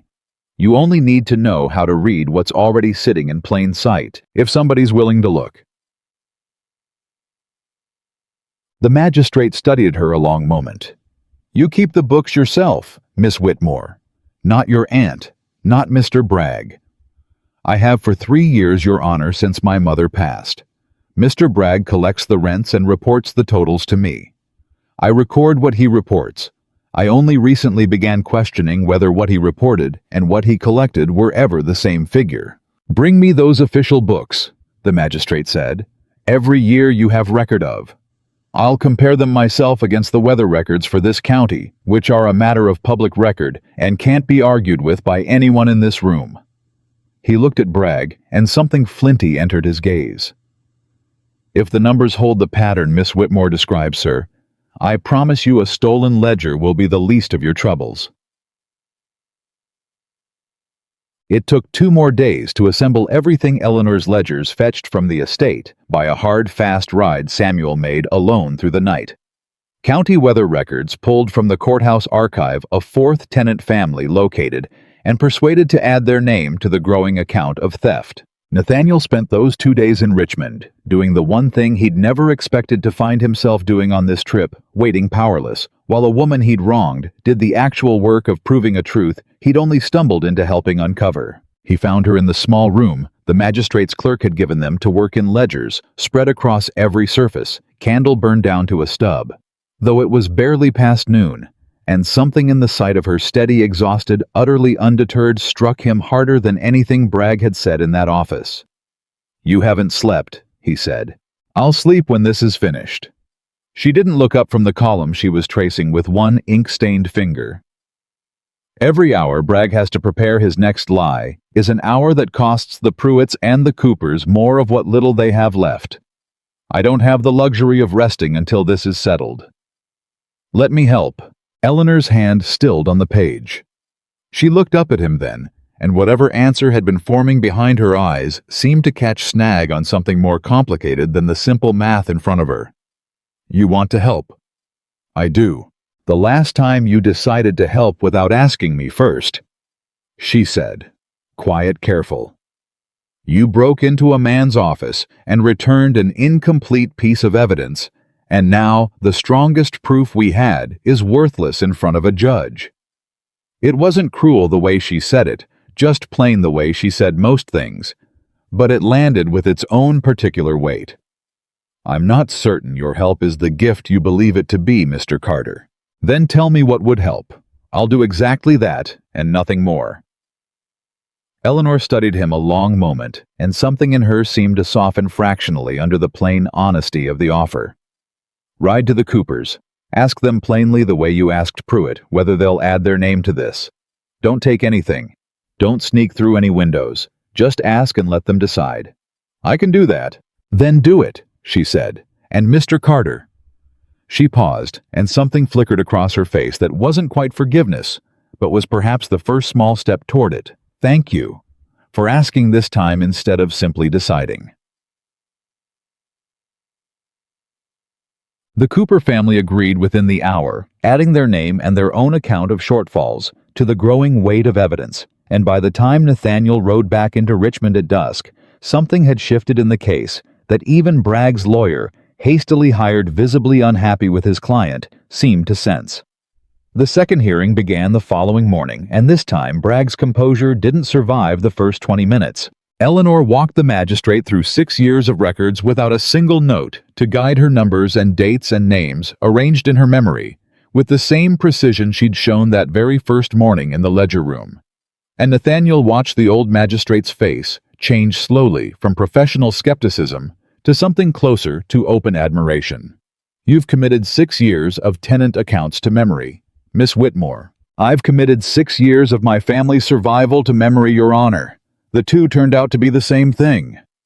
A ripple of something moved through the room, not quite laughter, but close to it, the sound of people recognizing a plain truth well spoken. Even Bragg's lawyer glanced sideways at his client, with an expression that suggested he was beginning to regret taking the case. "Mr. Bragg," the magistrate said once Eleanor had finished, "the pattern Miss Whitmore describes matches almost to the $4 independent tenant statements and 6 years of weather records that show no drought severe enough to justify the shortfalls you reported. I find myself struggling to imagine an innocent explanation that accounts for all of it at once." Bragg's lawyer leaned in, murmured something urgent. Bragg's face had gone the pale, sweating color of a man watching his last exit close. "Your Honor," the lawyer said, standing, "my client would like to discuss terms." "Your client?" the magistrate said, "is welcome to discuss terms with the county prosecutor who I intend to summon this afternoon, given the scale of what's been described in this room. Theft from tenant families sustained over multiple years is not a matter I intend to resolve with a quiet settlement, Mr. Bragg, whatever your lawyer may have led you to hope." It was, Nathaniel thought, watching Bragg's face collapse in slow, ugly stages, the closest thing to real justice he had ever personally witnessed, not delivered by his money, not smoothed over by his name, but built entirely out of one woman's stubborn, exhausted refusal to let a lie stand, simply because the truth was inconvenient to someone more powerful than her. The victory, when it finally came fully that afternoon, Bragg formally charged, ordered to make restitution to every family he'd wronged, stripped of any further position on the Whitmore estate, or any other, should have felt like an ending. It didn't. Eleanor sat outside the courthouse afterward, alone on a bench in the shade, and when Nathaniel approached, he saw that whatever triumph she should have felt had been swallowed whole by something heavier. "You should be relieved," he said, sitting a careful distance away. "You won. Every family Bragg stole from will see justice now. I am relieved," Eleanor said, but her voice didn't match the words. "I just keep thinking about how close it came to not happening at all. If you hadn't broken into that office, if Bragg had reached the magistrate a single hour before we did, if I hadn't had 6 years of numbers memorized well enough to rebuild the case from nothing." She looked at him tired in a way that went past sleep. "Justice shouldn't hang by that thin a thread, Mr. Carter. It shouldn't depend on whether the right person happens to be stubborn enough, or rich enough, or lucky enough to fight back in time. What happens to the next Pruitt family, with no Eleanor Whitmore keeping their numbers memorized, and no wealthy stranger willing to break a law on their behalf?" Nathaniel had no good answer for that, and didn't try to invent one. "You're right," he said simply. "It shouldn't." That surprised her. She looked at him sideways, some of the guard in her expression easing just slightly. "Most men in your position would have spent the last 5 minutes explaining why it's actually fine given how it turned out." "I'm not most men," Nathaniel said, and this time, for the first time since he'd first said the words to her in the dark outside the stable, he watched something in her face soften at hearing them. Not full forgiveness, not yet, but the first genuine crack in the wall she'd built since the letter had arrived. They rode back to the Whitmore estate together, and the ride was quieter than the one that had carried them to Richmond, less urgent, filled instead with the particular exhaustion that comes after a fight finally won. "What happens to Clara now?" Nathaniel asked somewhere past the halfway point, the question that had been sitting unspoken between them since Richmond. Eleanor's jaw tightened. "That depends entirely on you, doesn't it? My aunt still believes this marriage is the only thing standing between this family and ruin. Bragg's theft only made the estate's finances worse, not better even with restitution ordered. If you walk away now that you know the truth of our situation, she'll simply find some other buyer for whatever's left of my sister's prospects." "I have no intention of walking away." "Then what do you intend, Mr. Carter? Because I confess I've lost track of which version of your intentions is the real one." There was an edge in it, but less bitter than before, more genuinely searching. "Do you still mean to marry Clara? Complete the arrangement your aunt set out to make before any of this happened?" The question sat between them a long moment, heavy, and Nathaniel understood that however he answered it now would matter more than anything he'd said since the night his lie collapsed. "No," he said finally. "I don't." Something flickered across Eleanor's face, relief quickly suppressed, replaced by wariness. "Then what becomes of her?" "Of this family. I intend to help this estate recover, regardless of what happens between any of us personally. Clara deserves better than to be sold into a marriage to fix a debt that was never her fault to begin with. I'll see the estate stabilized. A fair steward found, the tenant relationships repaired, whatever capital is needed to see the family through until the next harvest turns a profit again." He looked over at her, steady, certain in a way he hadn't felt certain of anything in years. "But not as payment for a marriage, Eleanor. Not as a transaction. As what should have happened from the start, before anyone in that house ever thought to measure your family's worth by what one daughter's beauty could fetch. Eine. Jai. Eleanor was quiet a long time, staring out at the road ahead. That's a great deal of money to give away with nothing asked in return. I don't want anything asked in return, Nathaniel said. That's rather the point I've been failing to make since the moment I told you my real name. Margaret's reaction when they arrived back at the estate and Nathaniel laid out his intentions plainly was not what either of them expected. She sat very still through his entire explanation, the estate's debts to be settled, a new steward to be found through proper channels, no marriage required or expected of either niece. And when she finally spoke, her voice had none of its usual sharp command in it. Why? She asked simply. You've caught Bragg. You've proven the theft. You owe this family nothing further, and certainly not a fortune spent asking for nothing back. Most men in your position would walk away satisfied and never think of us again. Because your niece, Nathaniel said, showed me more honest courage in 1 week than I've encountered in 6 years of Virginia society. And I find I'm no longer willing to let this family collapse, simply because the man meant to protect it chose to rob it instead. Margaret's composure cracked in a way Nathaniel hadn't seen from her before. Not the controlled crack of strategic vulnerability, but something raw, unguarded, the sound of a woman who had spent years carrying a weight nobody had offered to help her set down. I have made choices these last 2 years that I am not proud of, she said quietly. I told myself I was protecting this family. Some mornings I still believe that. Other mornings I understand I was simply too frightened to look hard enough at what was happening under my own roof, because looking meant admitting how much control I'd already lost. She looked at Eleanor, and something passed between the two women that Nathaniel didn't fully understand, some old, complicated history finally being acknowledged. You tried to tell me, Eleanor, more than once these past months. I didn't listen because listening would have meant admitting I'd failed your mother's memory by letting this happen. You didn't fail her, Eleanor said, and her voice had gone gentler than Nathaniel had heard it since that very first night, gentler even than the way she'd spoken to the wounded horse. You were frightened and alone, running an estate that was never meant to be run by a widow with 2 nieces and no husband's name to shield her from men like Bragg. That's not failure, Aunt Margaret. That's just what happens to women who are never given the tools to survive the thing they're handed. Margaret's eyes filled, and for the first time since Nathaniel had met her, the tall, straight-backed woman looked simply tired, simply human, stripped of the armor she'd worn since he'd first arrived.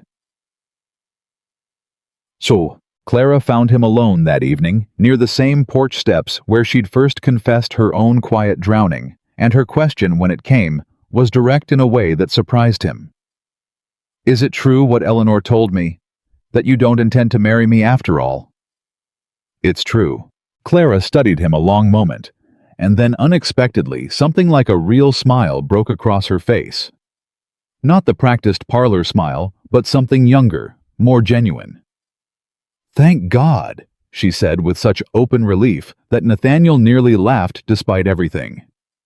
I've spent 2 weeks rehearsing how to be a good wife to a man I'd never met, Mr. Carter, and I confess I'm rather exhausted by the whole performance. You're not upset. I was terrified, Clara said honestly. Not of you specifically, of the whole arrangement, of spending my life as someone's asset instead of someone's choice. She looked out at the darkening yard, some of the earlier bitterness returning to her voice, though softer now, more resigned than raw. I watched Eleanor fight for this family with everything she had, and I never once got the chance to fight for anything of my own, because everyone had already decided what I was for before I was old enough to have an opinion about it. She glanced at him. What happens to me now if there's no marriage to secure? That's rather up to you, isn't it? Nathaniel said. What do you want, Miss Whitmore, truly? Not what your aunt wants for you, or what Virginia society expects of a girl your age. Clara was quiet a long moment, turning the question over like it was new and strange in her hands. I don't entirely know, she admitted finally. I've never once been asked to think that far, but I know I'd like the chance to find out before anyone tries to decide it for me again. Then you'll have that chance, Nathaniel said. I'll see to it personally. It was Eleanor who found him last. Well, after the house had gone quiet, standing near the fence, where he'd sat with her that night before everything came apart. "You gave Clara her freedom," she said, not quite a question. "I gave her the choice. What she does with it is hers to decide. That's more than most men in your position would think to offer." Eleanor climbed up onto the rail beside him, careful the same worn spot they'd shared before, and for a long moment neither of them spoke the silence between them. Different now than it had been that first night, less charged with unspoken want, more settled, more honest. "I owe you an apology," Nathaniel said finally. "A real one. Not an explanation dressed up as an apology the way I gave you before." "I'm listening. I told myself I came here to protect myself from being deceived again. That's true as far as it goes. But I understand now that in trying to protect myself, I did exactly what every fortune hunter I've ever feared has done to me. I took something from you without asking. Your honesty, your trust. I collected it like evidence instead of earning it like a gift, and I had no right to do that, whatever my reasons." He looked at her steady, unflinching. "You were right that night. If you'd turned out cruel, I likely would have ridden away without a word, having gotten exactly what I came for and cost you nothing. You'd have known to grieve. That's not honesty, Eleanor. That's theft dressed up in prettier language than Bragg ever used, and I am sorry for it plainly and completely without asking anything of you in return for the apology." Eleanor was quiet a long time, staring out at the dark fields beyond the fence, and when she finally spoke, her voice had gone soft, unguarded, in a way he hadn't heard since before the letter arrived. "That's the first time," she said. "You've apologized without also explaining why it was justified." "Because it wasn't justified. I understand that now." "No," Eleanor agreed quietly. "It wasn't." She looked at him, and something in her expression had shifted some wall, not fully lowered, but no longer fully raised either. "I don't know that I'm ready to say I forgive you, Nathaniel. Not yet. What you did cost me something. I don't think I can simply hand back the moment you say the right words. I'm not asking you to say it before you mean it." "I know," she said. "That's rather why I'm still sitting here instead of walking away." A ghost of a smile touched her mouth, the first one he'd seen from her in days. "You're a stubborn man, Nathaniel Carter. Riding 3 days in a stranger's coat because you couldn't stand one more parlor full of performed affection. I don't imagine stubbornness like that gives up easily, even when it should." "No," he admitted. "It doesn't."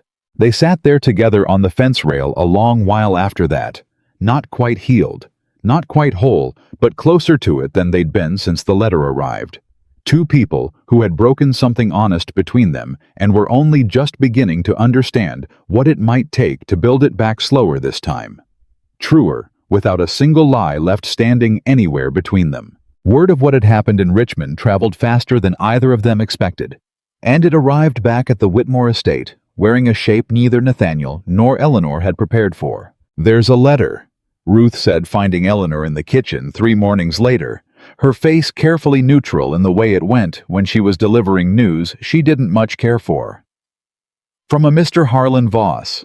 Says he's a business associate of Mr. Carter's, come down from Richmond on account of some talk making the rounds about the trial." Eleanor took the letter with flowers still on her hands. "What kind of talk?" "The kind that spreads fastest," Ruth said dryly. "Which is to say, not the kind that does anybody credit." The letter was polished, careful, the handwriting of a man used to getting what he wanted through patience rather than force, and it requested the pleasure of calling on Miss Eleanor Whitmore, having heard a remarkable account of her role in exposing a significant fraud, and wondering whether such a capable young woman might be persuaded to receive a visitor. Nathaniel's jaw went tight when she showed him. "Voss? You know him. I know of him. Richmond banking family. Old money, the kind that collects clever, capable women the way other men collect racehorses for the prestige of having found one first." Nathaniel's voice had an edge to it Eleanor hadn't heard before, something close to jealousy dressed up as concern. "He'll have heard the story from Richmond society by now. A woman clever enough to outmaneuver a thieving steward, and bold enough to ride into a magistrate's office and win. That's not an insult to men like Voss Eleanor. That's a rare commodity worth acquiring. You say that like I am a bolt of fine cloth. That's rather how men like Voss see it, Nathaniel said, and something in his tone made it clear the observation cost him something to make. Eleanor folded the letter slowly, watching him. You're jealous. I have no right to be jealous of anything where you're concerned, Nathaniel said too fast, which told her everything the words themselves tried to deny. No, Eleanor agreed, quiet. You don't. Not yet. And she left him standing there with that single word doing more damage than any accusation could have. Voss arrived 2 days later, and he was... Eleanor had to admit nothing like she'd braced herself for. He was courteous where she'd expected arrogance, genuinely curious about the case, rather than merely impressed by the drama of it, and he asked her 3 separate questions about how she'd reconstructed 6 years of tenant records from memory, that no one, not her aunt, not Clara, not even Nathaniel in his most generous moments, had ever thought to ask her. You have a mind for figures that most men I do business with would kill for, Voss said over tea in the parlor, Margaret hovering nearby with an expression Eleanor couldn't quite read. I manage several estates for absent owners, Miss Whitmore. Men who own land but haven't the patience or the skill to see it properly run. I could use someone with your eye. Compensated properly, of course. Independently, if that arrangement suited you better than... He paused, delicate, than whatever other arrangements might currently be under discussion. The offer landed in the room like something solid, something with real weight, and Eleanor felt herself go very still, because this was in every practical sense the first time in her entire life someone had offered her a future built entirely on her own merit, with nothing attached to it but her own competence. That's a generous offer, Mr. Voss. It's a practical one. I don't traffic much in generosity, Miss Whitmore. I traffic in value, and I recognize it plainly when I see it. His eyes were steady, honest in their own careful way. I understand there's been talk of some understanding between you and Mr. Carter.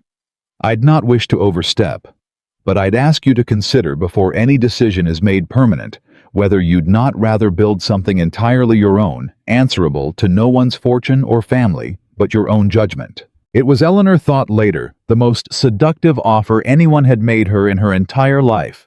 Not romance, not rescue, but simple, unencumbered independence, and the fact that it came wrapped in genuine respect rather than pity made it land twice as hard. Nathaniel found her afterward in the ledger room, the old habit neither of them had quite broken, and the question sat between them before either one spoke it aloud. He offered you a position. He did. A good one, I'd imagine, knowing Voss. A very good one, Eleanor said, watching his face carefully. Independent, well compensated, built entirely on my own skill with nothing owed to anyone's name but mine. Something moved behind Nathaniel's eyes. Not anger, something closer to fear, carefully managed. Are you considering it? I'm considering it very seriously, Eleanor said, and watched him absorb that, watched him fight visibly against every instinct that wanted to argue her out of it. What do you think I should do, Nathaniel? I think, he said slowly, each word costing him something, that it's not my place to tell you what to want. I spent a week deciding I knew who you were without asking you plainly. I won't make that mistake twice, even if the answer terrifies me. He looked at her raw, now no performance left in it at all. If Voss's offer is what you want, truly want, not what you think you should want to prove something to yourself, then I'll not stand in your way whatever it costs me. Eleanor studied him a long moment, something warm and dangerous unfolding in her chest at watching him mean it so completely.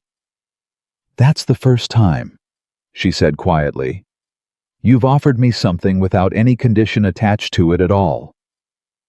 I'm trying to learn, Nathaniel said. It's slower going than I'd like. The twist came from a direction none of them saw coming, and it came hard.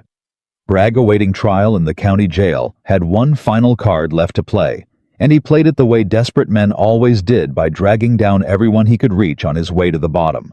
The letter arrived at the county paper before it arrived at the estate, and by the time Nathaniel heard about it, half of Richmond society had already read the accusation printed plain in black ink that Nathaniel Carter had conspired with Eleanor Whitmore from the very start, staging the entire theft investigation as a cover for a scheme of his own, intending to seize control of the Whitmore estate through manufactured scandal and marry into its remaining assets once the family's reputation had been sufficiently damaged to make Eleanor grateful for any offer at all. It was a lie built entirely out of half-truths, twisted just far enough to sound plausible. The real deception Nathaniel had committed folded cleverly around a fiction that made Eleanor look complicit rather than wronged. "It's poison," Samuel said grimly, slapping the paper down on the table in front of Nathaniel. "Half of Richmond will believe it simply because it's printed, and printed word travels faster than any correction ever does." Nathaniel's face had gone hard cold, the particular fury of a man watching someone weaponize his own worst mistake against the one person he'd sworn to protect from further harm. "Where's Eleanor?" "She's read it already," Samuel said quietly. "Ruth said she took it out to the stable an hour ago and hasn't come back in." He found her exactly where he'd known he would, sitting on the floor of the stable beside the same old gray mare, the paper crumpled in one fist, her face streaked with the kind of tears that came from exhaustion as much as hurt. "Eleanor, everyone will believe it," she said, not looking up. "Every family in 3 counties who ever respected my judgment, who ever trusted my word about their accounts or their crops or their children's futures, they'll read this and wonder if I was never anything but a schemer all along, dressing up ambition as honesty because it played better in a magistrate's office. It's a lie. We'll prove it's a lie." "How?" Her voice cracked. "How do you prove a negative, Nathaniel? How do I stand in front of Richmond society and prove I didn't conspire with you, when the truth is, I did spend 6 days believing you were someone else entirely, and any clever enough liar can twist that into whatever shape suits him?" She finally looked up, and the fear in her face was worse than any anger he'd seen from her yet, because this wasn't fear for herself alone. "This is exactly what I feared the moment I learned who you really were. That my honesty would become a story other people got to tell however they liked, and I'd have no say at all in how it was heard." Nathaniel knelt down beside her in the dirt, the same posture she'd held that very first night with the wounded horse, and something in the deliberate symmetry of it seemed to reach her even through the panic. "Then we tell it first," he said. "Plainly. Both of us together before Bragg's lie has the chance to finish spreading. Not a lawyer's letter, not a magistrate's ruling. The truth told by the 2 people who actually lived it to anyone in this county willing to listen. And if they don't listen, if the lie's already too far ahead of us, then we keep telling it," Nathaniel said, "until it catches up. I have spent my whole life letting my name speak for me because it was easier than speaking for myself. I'm done with that now. Whatever happens to my reputation in Richmond, I intend to spend it defending yours publicly loudly for as long as it takes." The gathering Margaret arranged 3 days later was in its own quiet way the boldest thing Eleanor had ever seen her aunt attempt. Not a party dressed up as a marriage market, but a plain supper invitations sent to every family whose good opinion mattered in the county, with a single stated purpose printed at the bottom of each card: to hear the truth of recent events from those who lived them. The room filled with faces Eleanor recognized. Neighbors, tenant families, men and women who'd known her since childhood, all of them wearing expressions ranging from open curiosity to poorly hidden suspicion. And for a long, terrible moment, before anyone spoke, Eleanor felt every old fear about being watched and found wanting rise up in her chest at once. Nathaniel stood first. "Most of you have read what was printed about me and Miss Whitmore," he said, his voice carrying clear and steady across the room. "No performance in it, nothing but plain fact laid out for anyone willing to hear it. I'll tell you the true shape of it, and I'll tell you the parts that reflect badly on me first, because I'd rather you hear my failures from my own mouth than from a desperate man's revenge." He told it all, the false name, the week of deception, the moment his lie collapsed in the yard. The cold, careful way he'd initially framed his own dishonesty as some kind of test of Eleanor's character, rather than what it actually was, a theft of her trust before he'd ever earned the right to it. "I wronged her," he said simply, "before I ever helped her. That much of the printed accusation is fair, whatever else it twists. What it gets wrong is everything that came after. Miss Whitmore did not conspire with me to seize this estate. She fought me rightfully for the deception I'd committed, and only set that fight aside long enough to pursue justice for tenant families who'd been robbed blind by a man she trusted far more than she ever trusted me. Everything she found through her own diligence, her own memory, her own refusal to let a comfortable lie stand simply because the truth was inconvenient to people more powerful than her." He looked out at the room, and something in his voice hardened final. "If any man here believes Eleanor Whitmore incapable of achieving what she achieved without a wealthy man's scheme behind her, I'd invite him to sit across from her for 1 hour, with an open ledger, and see how long his doubt survives the encounter." The room was silent a long moment, and then from somewhere near the back, an older man Eleanor recognized as a longtime family friend of the Coopers stood hat in hand. "I've known Eleanor Whitmore since she was a girl following her mother through these same fields," he said, gruff, plain. "Never once known her to lie about anything, however inconvenient the truth was to tell. I'll not start doubting her now on the word of a man already sitting in the county jail for thieving."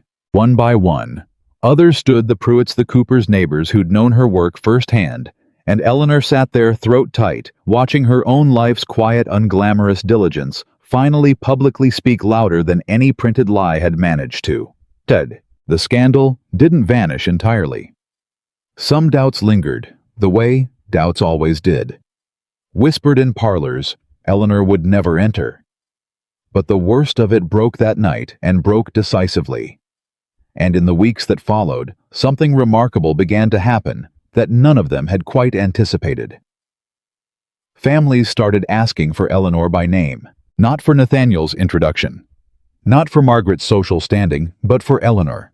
Whitmore herself, her eye for numbers, her stubborn refusal to accept convenient explanations, her plain, unglamorous competence that had, in the space of one dramatic month, become the very thing Richmond society most wanted to associate itself with.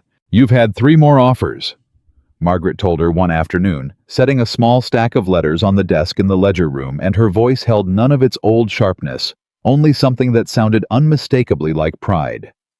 "The Ashfords want you to review their steward's accounts. The Cooper's cousin in Petersburg has heard the story and wants your opinion on a land purchase. And Mr. Voss has written again, renewing his offer rather more generously this time." Eleanor looked at the letters a long moment. "You're not going to tell me to accept the safest one. I spent years telling you what to want," Margaret said quietly, "because I was too frightened to ask you what you actually wanted instead. I understand now. That was its own kind of theft. However, well, I dressed it up as love." She sat down across from Eleanor, folding her hands, and for the first time in the whole long ordeal, she looked simply like a tired, aging woman, rather than a general commanding a losing war. "I'd like to ask you plainly for once. What do you want, Eleanor?"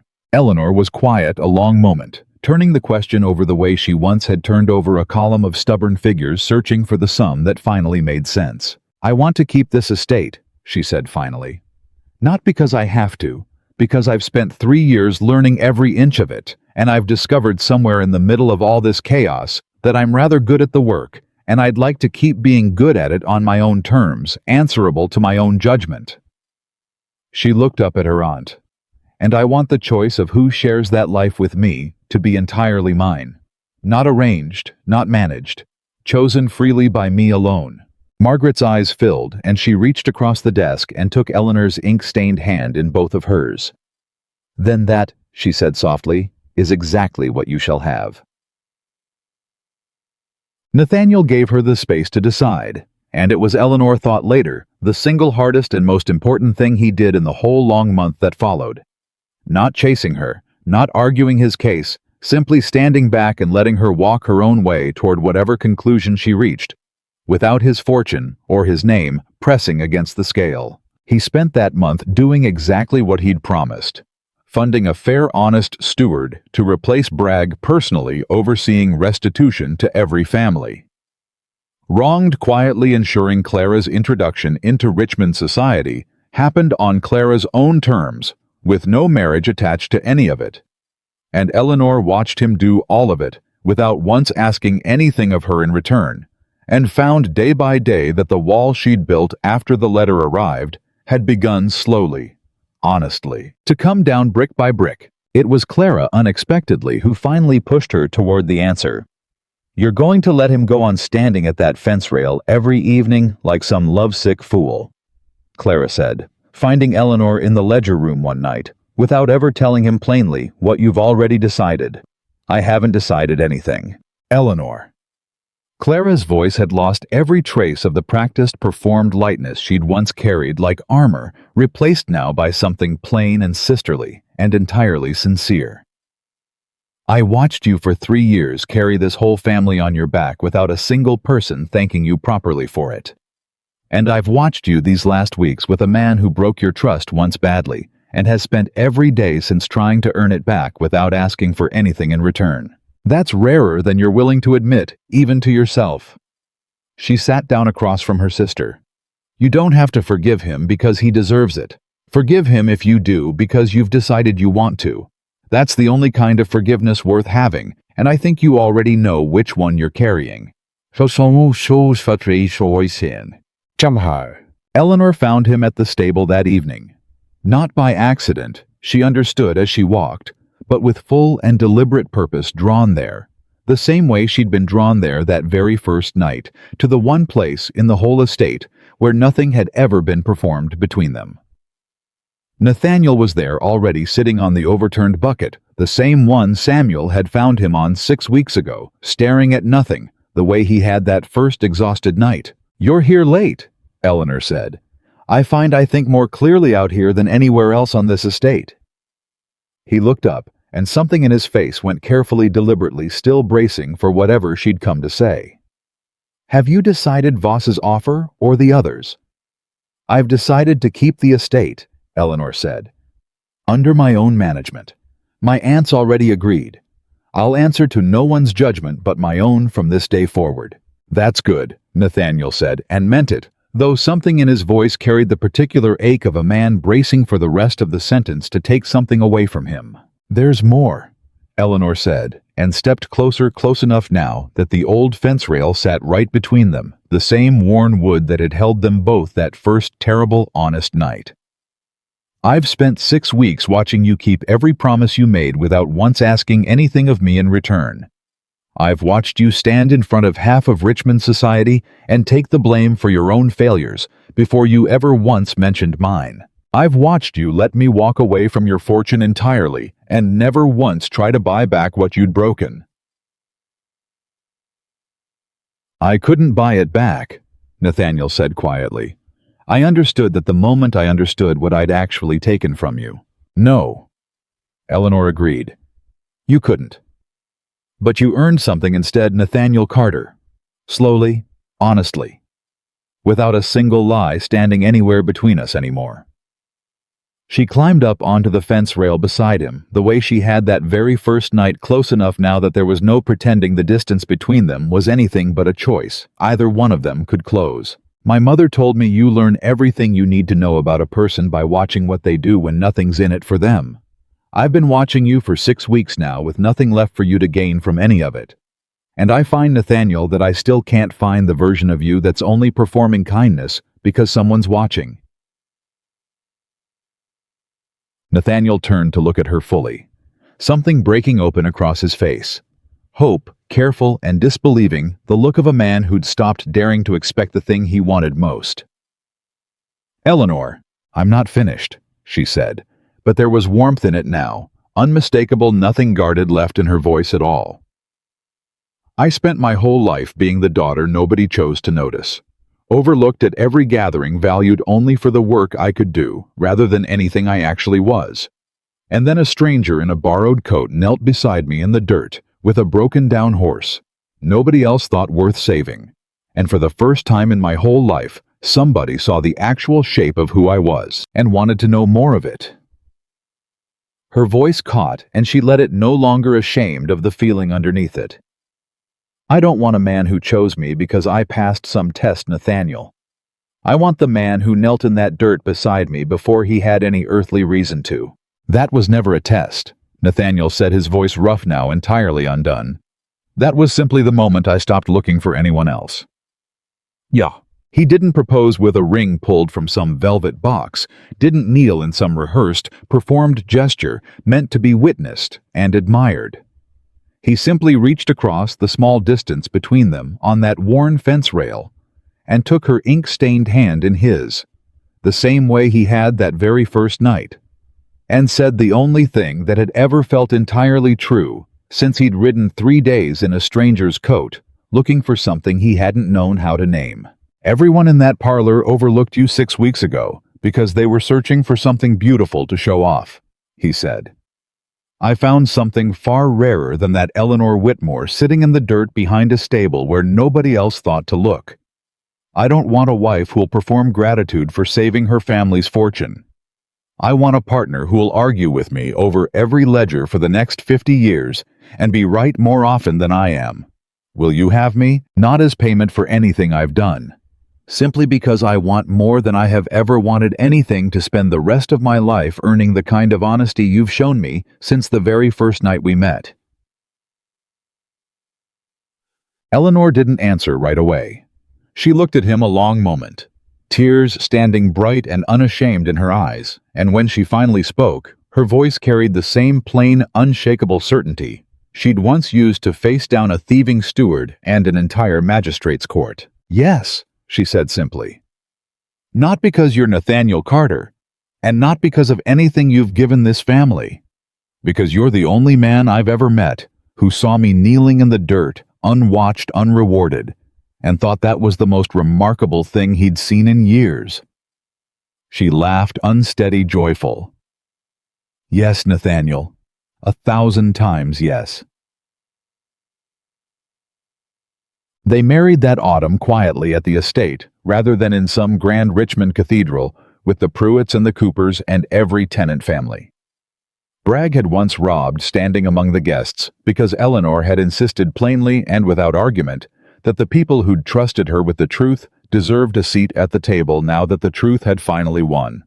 Clara stood beside her sister through the whole ceremony, radiant in a way that had nothing to do with performance and everything to do with genuine joy, having accepted weeks before a position of her own, arranging charitable works across 3 counties, work she'd chosen entirely for herself, answerable to no one's expectations but her own. Margaret sat in the front row, and if anyone noticed the tears on her face, no one remarked on them, understanding without needing to be told that they were tears of a woman finally fully released from a burden she'd carried alone for far too long. And when Nathaniel finally kissed his bride, standing in the same yard where she'd once knelt in the dirt, believing herself invisible, believing herself unworthy of anyone's notice at all, the whole gathered crowd erupted into the kind of cheering that comes only when people watch a genuine hard-won happiness finally settle into place. No performance in it, no lie left standing anywhere between the two people at its center. Eleanor Whitmore, the woman nobody had once chosen to notice, had become at last and entirely on her own terms. The woman a man had walked past every fortune in Virginia to find, and in the years that followed, she never once let anyone forget that true worth was never about the beauty a person performed for a crowded room, but about the quiet, unwatched kindness they carried when they believed no one at all was watching, and that in the end, that kindness had been enough to build an entire lifetime on strong and unshakable and completely finally hers.